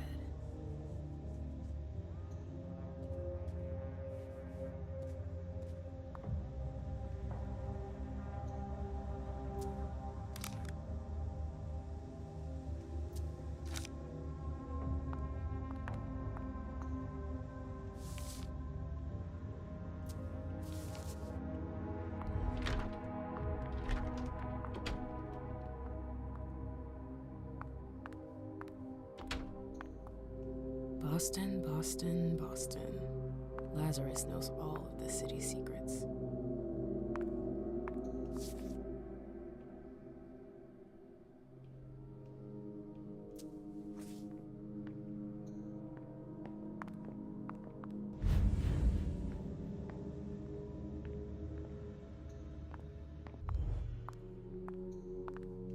These books are gorgeous. Lazarus must have paid a fortune for them.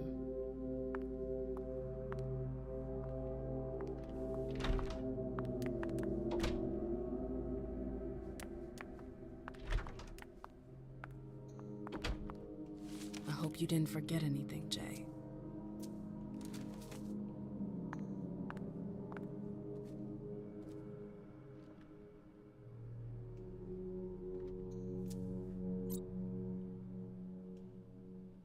I'd like to hear Abigail's side of the story. Said Kala saw. Jay always got along well with her sire. Lucky bitch.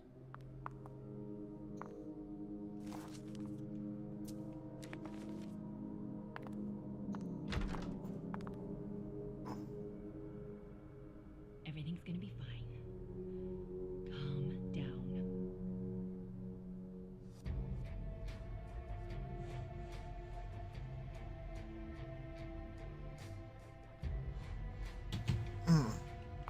Oh. So let's do that.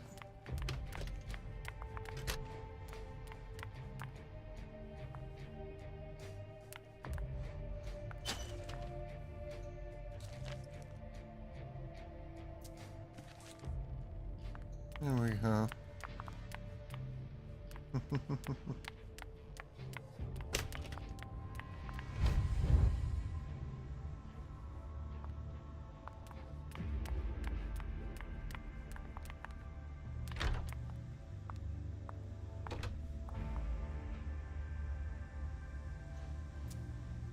I have to talk to Abigail.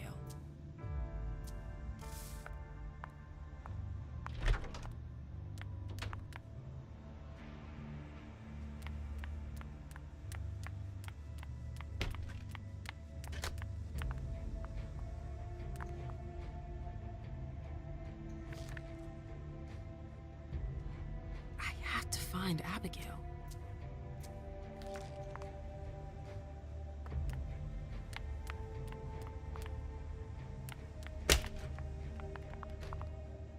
It's hard to find someone who just fucking vanished, apparently.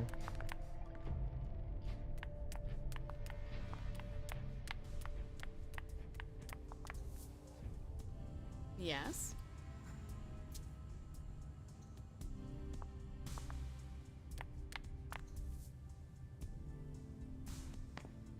I didn't think I'd see you again so soon. Did you want something, perhaps? You haven't seen Journey, have you? She's not here.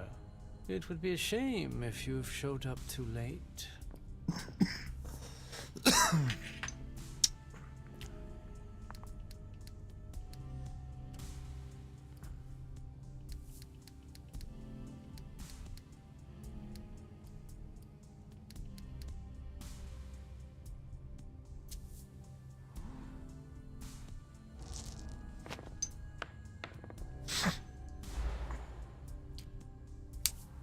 Watch it, Beryl.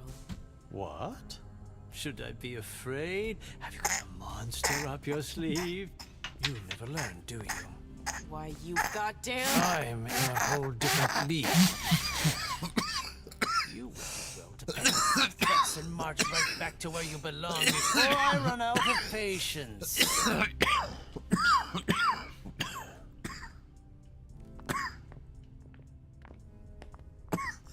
Can I help you? I told you I was looking for Jay earlier. And I found the note she left you. I wonder what April would say if I showed it to her. You went through my stuff? Is that all you're worried about? No. It wasn't personal. Journey was in a panic. She asked me for the pass to get into Jar's apartment.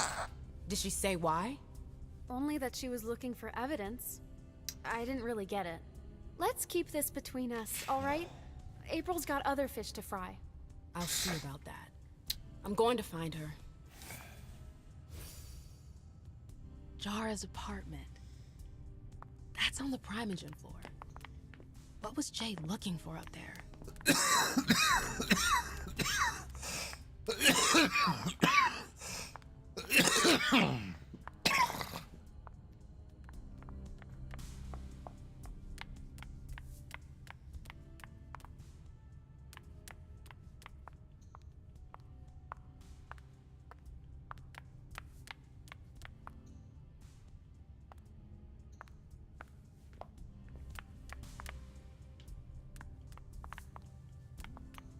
Let me know if I can help.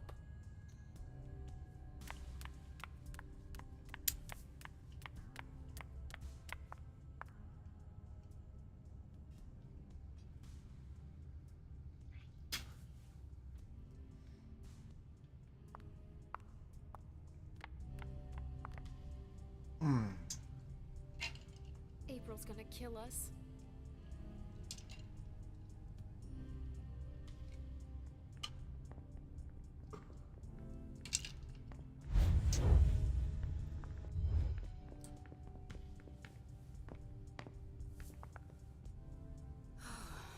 I really hope it's not serious. Yes.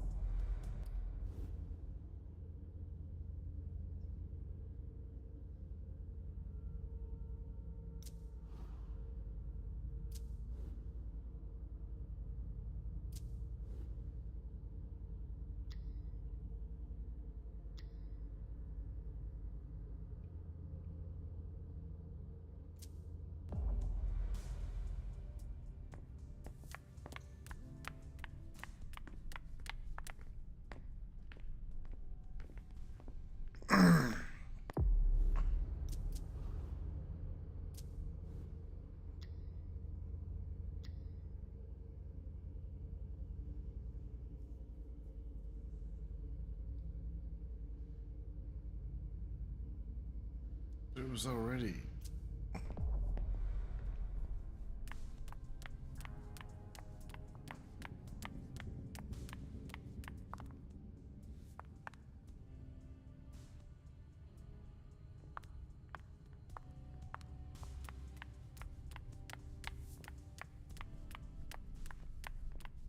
Oh, Caius will hear about this.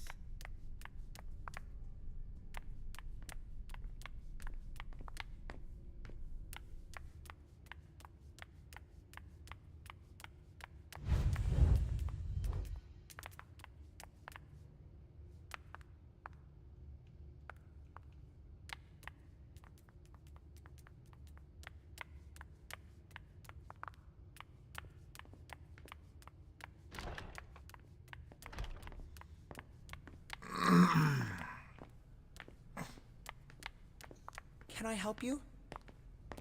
Yes?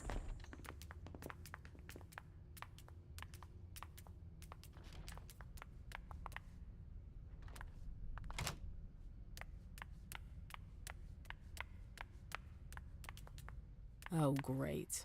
My shadow.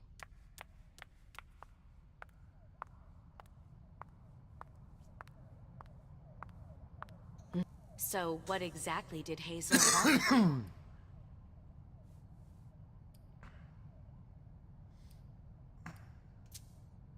She asked me to go and fetch Journey. Ah.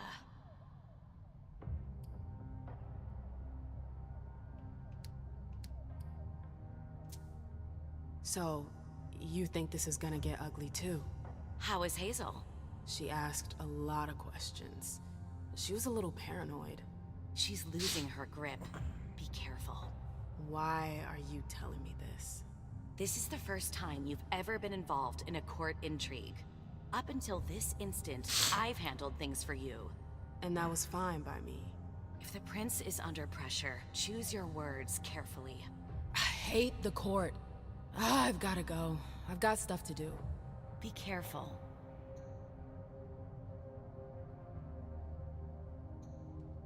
Not now, ma'am.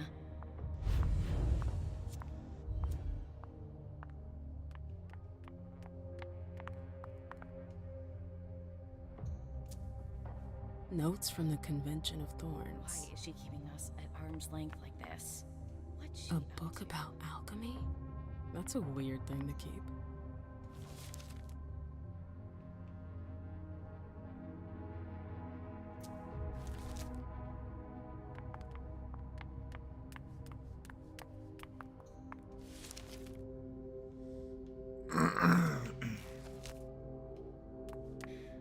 I'm tired of waiting.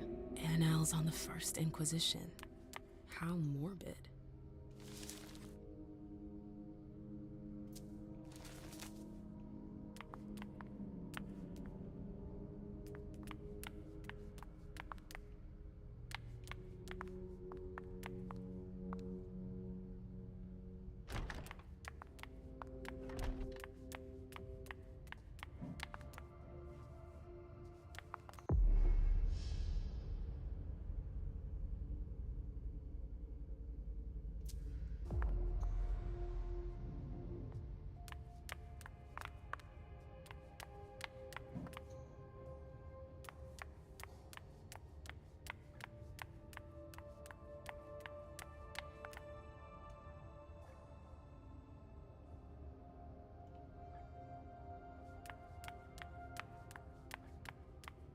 The door is locked.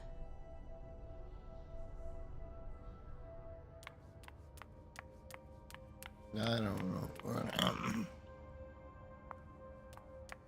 Oh. I was supposed to come here. Duh.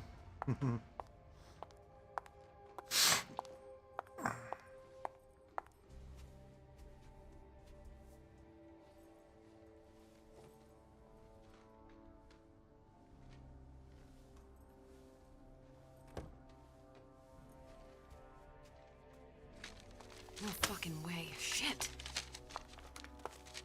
So this What? is where you've been Oh, hiding. Jesus, it's you. You scared the shit out of me. How did you find me? You're really bad at covering your tracks. Are you alone? What the hell is going on? Shit, Mem. It's a fucking nightmare. The code red is definitely because of the party. April told me Hazel was gunning for me. She thinks I'm responsible for this shit show. So, you're hiding in Drury's room? I'm looking for evidence. I saw that Jara had the file on the party. It's got all the contracts and stuff in it that will prove I did my job right. But I can't find them. It was my only shot to defend myself against her.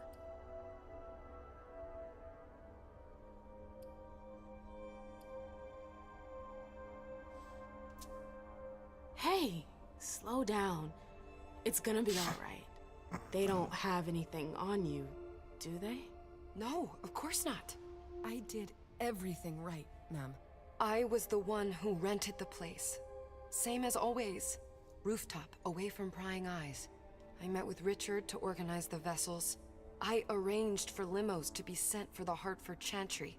I went through the same secure limo agency as usual. They're ours, so there's no risk. What the hell could have gone wrong? I don't know.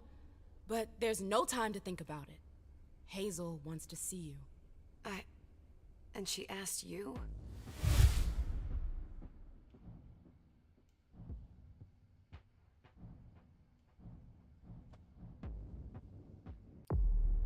I need a refill. All I need a cup of coffee is what I need. A cup of coffee.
It's gonna be fine, Jay.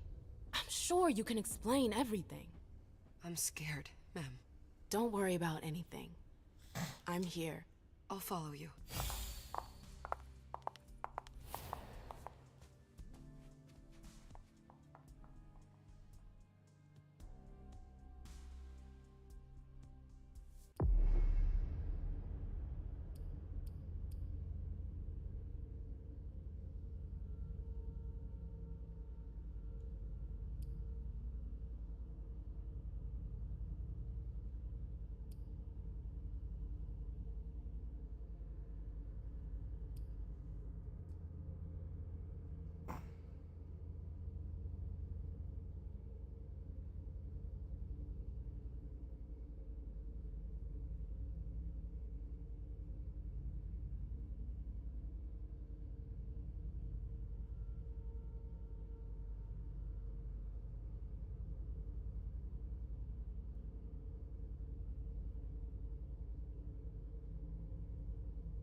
Leisha, it's good to see you.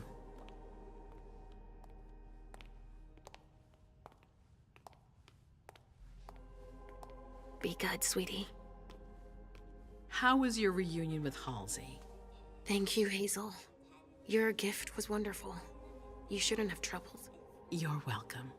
We should never have kept you apart for this long.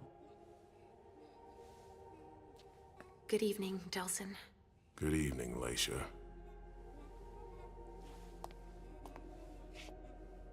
How are you feeling? I feel great. Better and better since I got my little sugar fangs back. Wonderful. I haven't seen Richard yet. Does he know I've been released from the Institute? No, I'm the prince. It was my decision. He is your psychiatrist, but you don't need his permission for everything. He wasn't at the party, was he?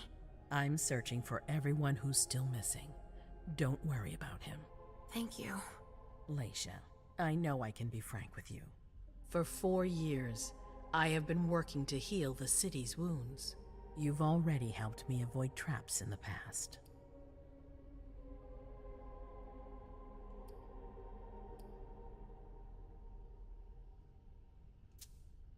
That was a long time ago, you know? I can barely... You've helped me to foil conspiracies, make the right decisions for the domain. You're not like the other children of Malkav. Quentin King knew that. The Mad King. I remember, yeah. I had you released from the Institute because your premonitions are the most detailed, the most accurate. I wanted them to help me understand the Chantry's hand more clearly before we signed our agreement with them.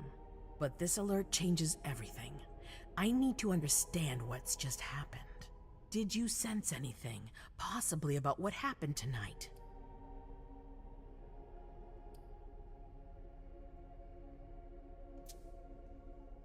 I saw images, but they had nothing to do with this party. It didn't make any sense. It was a long, white hallway. It's a little early for sure, but it's a good start.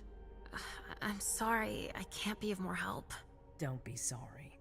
There's something else you can do for me. Your discretion can still be of use to me.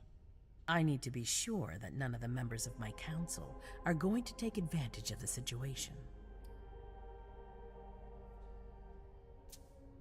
You don't trust them? You can never be too careful. You and Delson are the only two people I trust entirely. The members of the council have their council lodgings here. It gives them the impression that they have power, and it means I can keep an eye on them. I'm going to give you the key. Go and see if you find anything that could make me doubt their loyalty. Anything that might make me think there's something in the works. All right. Miss Drury burned the midnight oil to make sure this event was secret. I imagine there might be some evidence in the information she gathered. I need it. All right, consider it done. You've never disappointed me, Leisha. Please don't start today. Until then, I hope to have found more information. But above all, don't share what we've discussed with anyone. I don't need more gossip. Can I take Halsey with me? Of course. All right then. I'll be right back.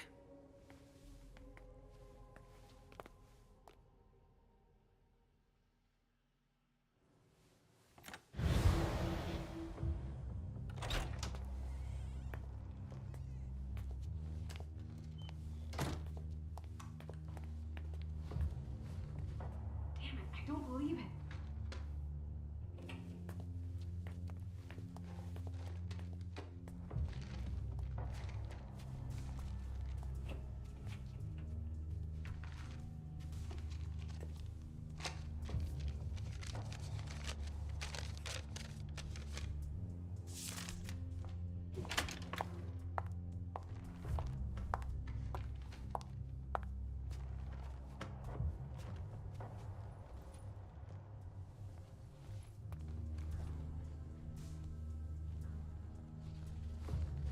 I did stop and look at that damn picture. I did.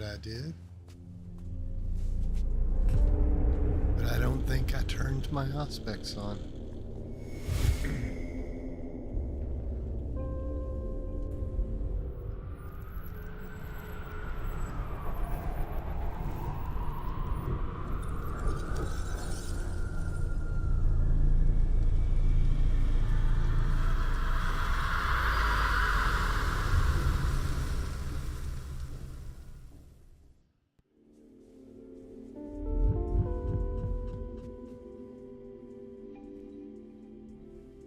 That was intense. I have to be careful. Shit, they're gone.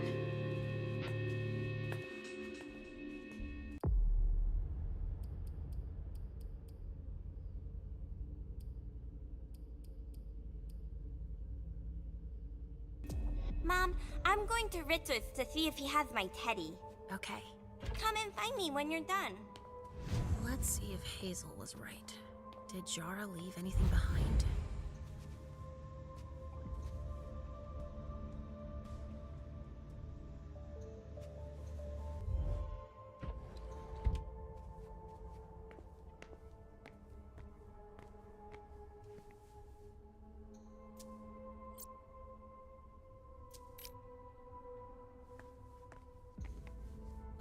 This thing's old.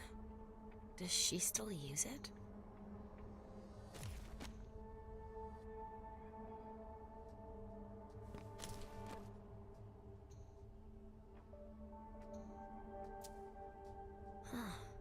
A log with a list of everything that was checked for the party. Invoices, reservations, rentals. All from our network. It's journeys. That could be of interest to Hazel.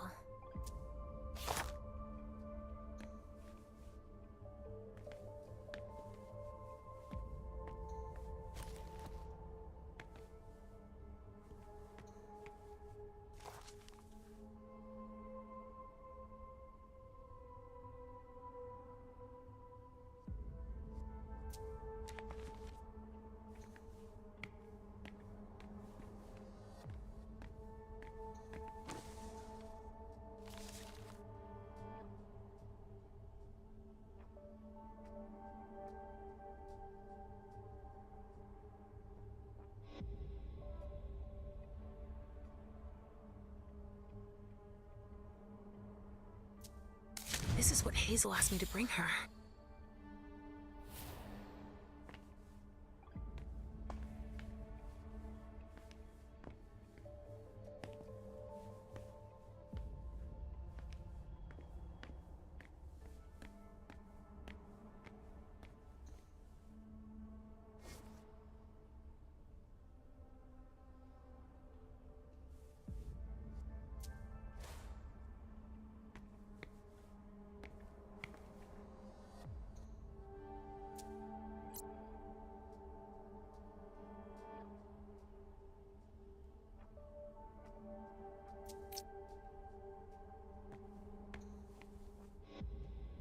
This thing's old. Does she still use it?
There are traces, but I can't break that illusion.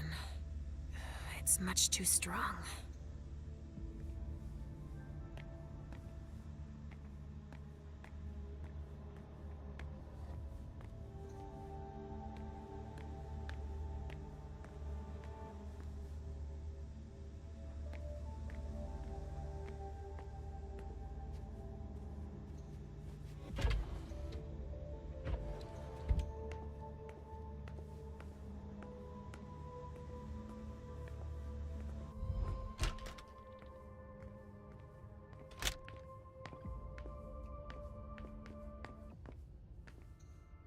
It looks like one of Richard's Rorschach tests.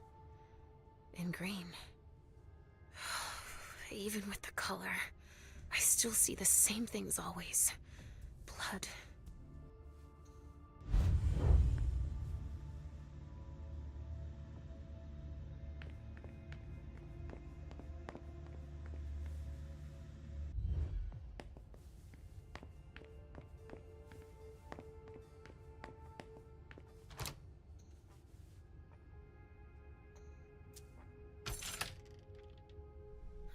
Nobody here.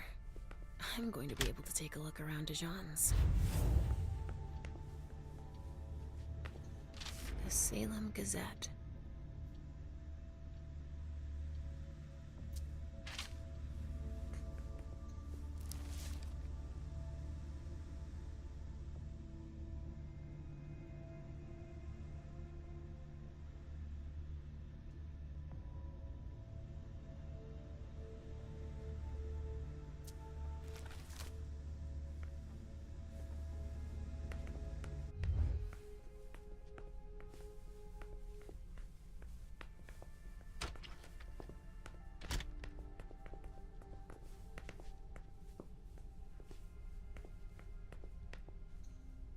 Tarot cards.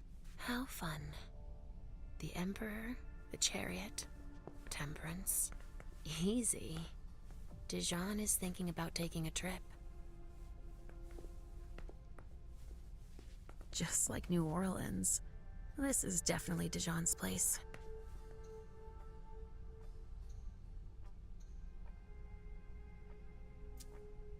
He must have done a warlock ritual.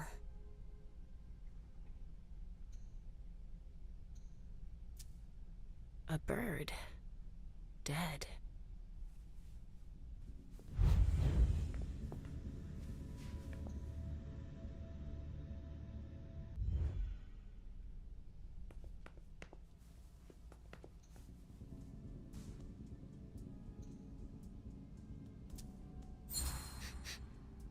Huh. It's from an animal. And it's still fresh.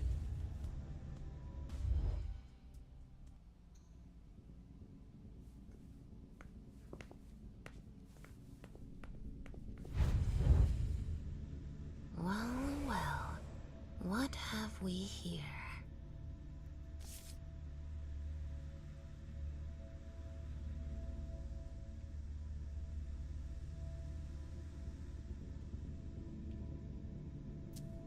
He didn't finish his letter. But that'll be enough for Hazel to make up her mind about him.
Mr. Underwood slammed his door.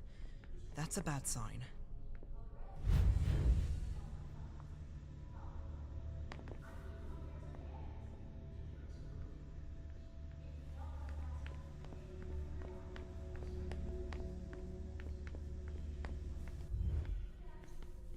This area is reserved for council members. Sorry.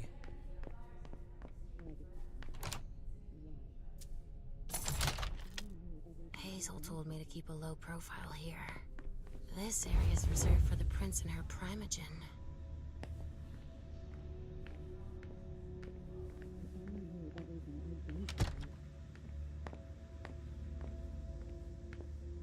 Shit. Hilda's in her office. She's going to see me.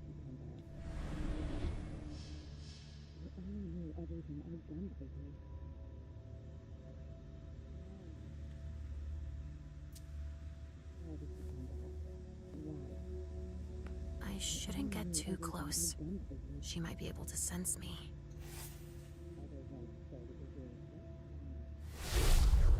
Why did you come back? Why?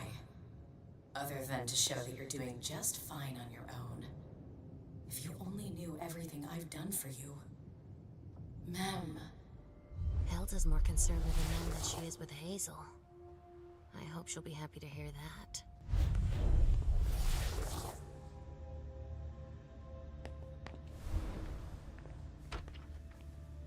Leisha. Restricted access means nothing to you, I see. Make yourself at home. Don't mind me.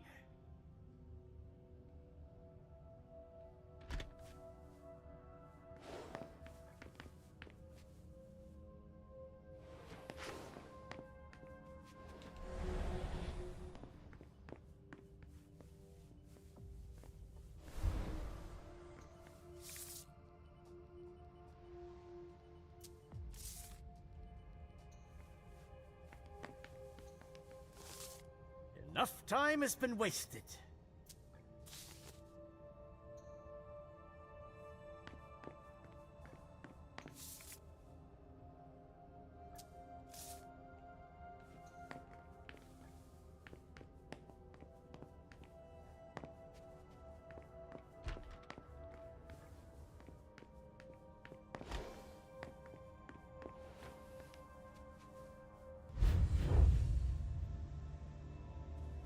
Are you at least aware that you're in my office?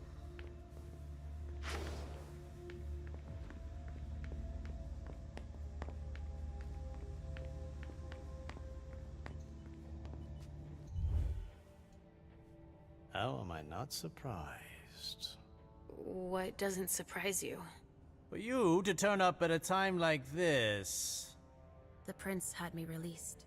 Of course, she needs you. I'm guessing she sent you to spy on the council.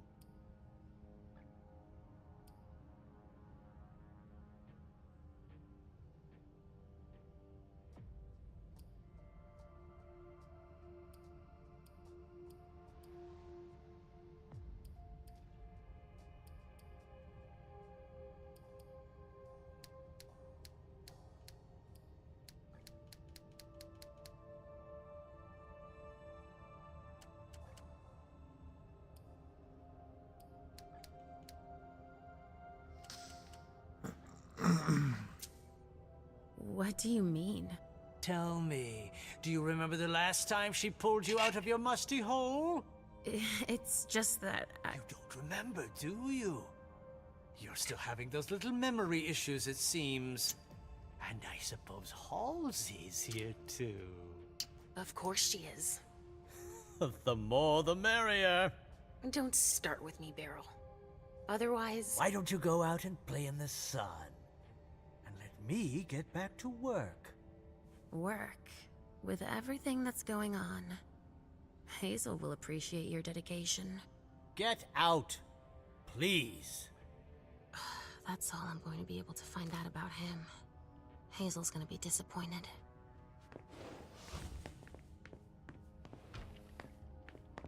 Halsey's waiting for me. I hope Hazel will be proud of us.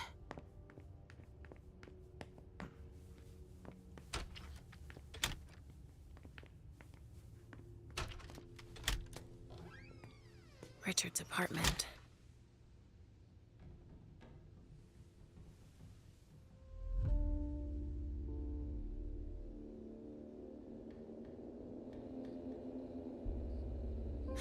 He didn't change a thing, as usual.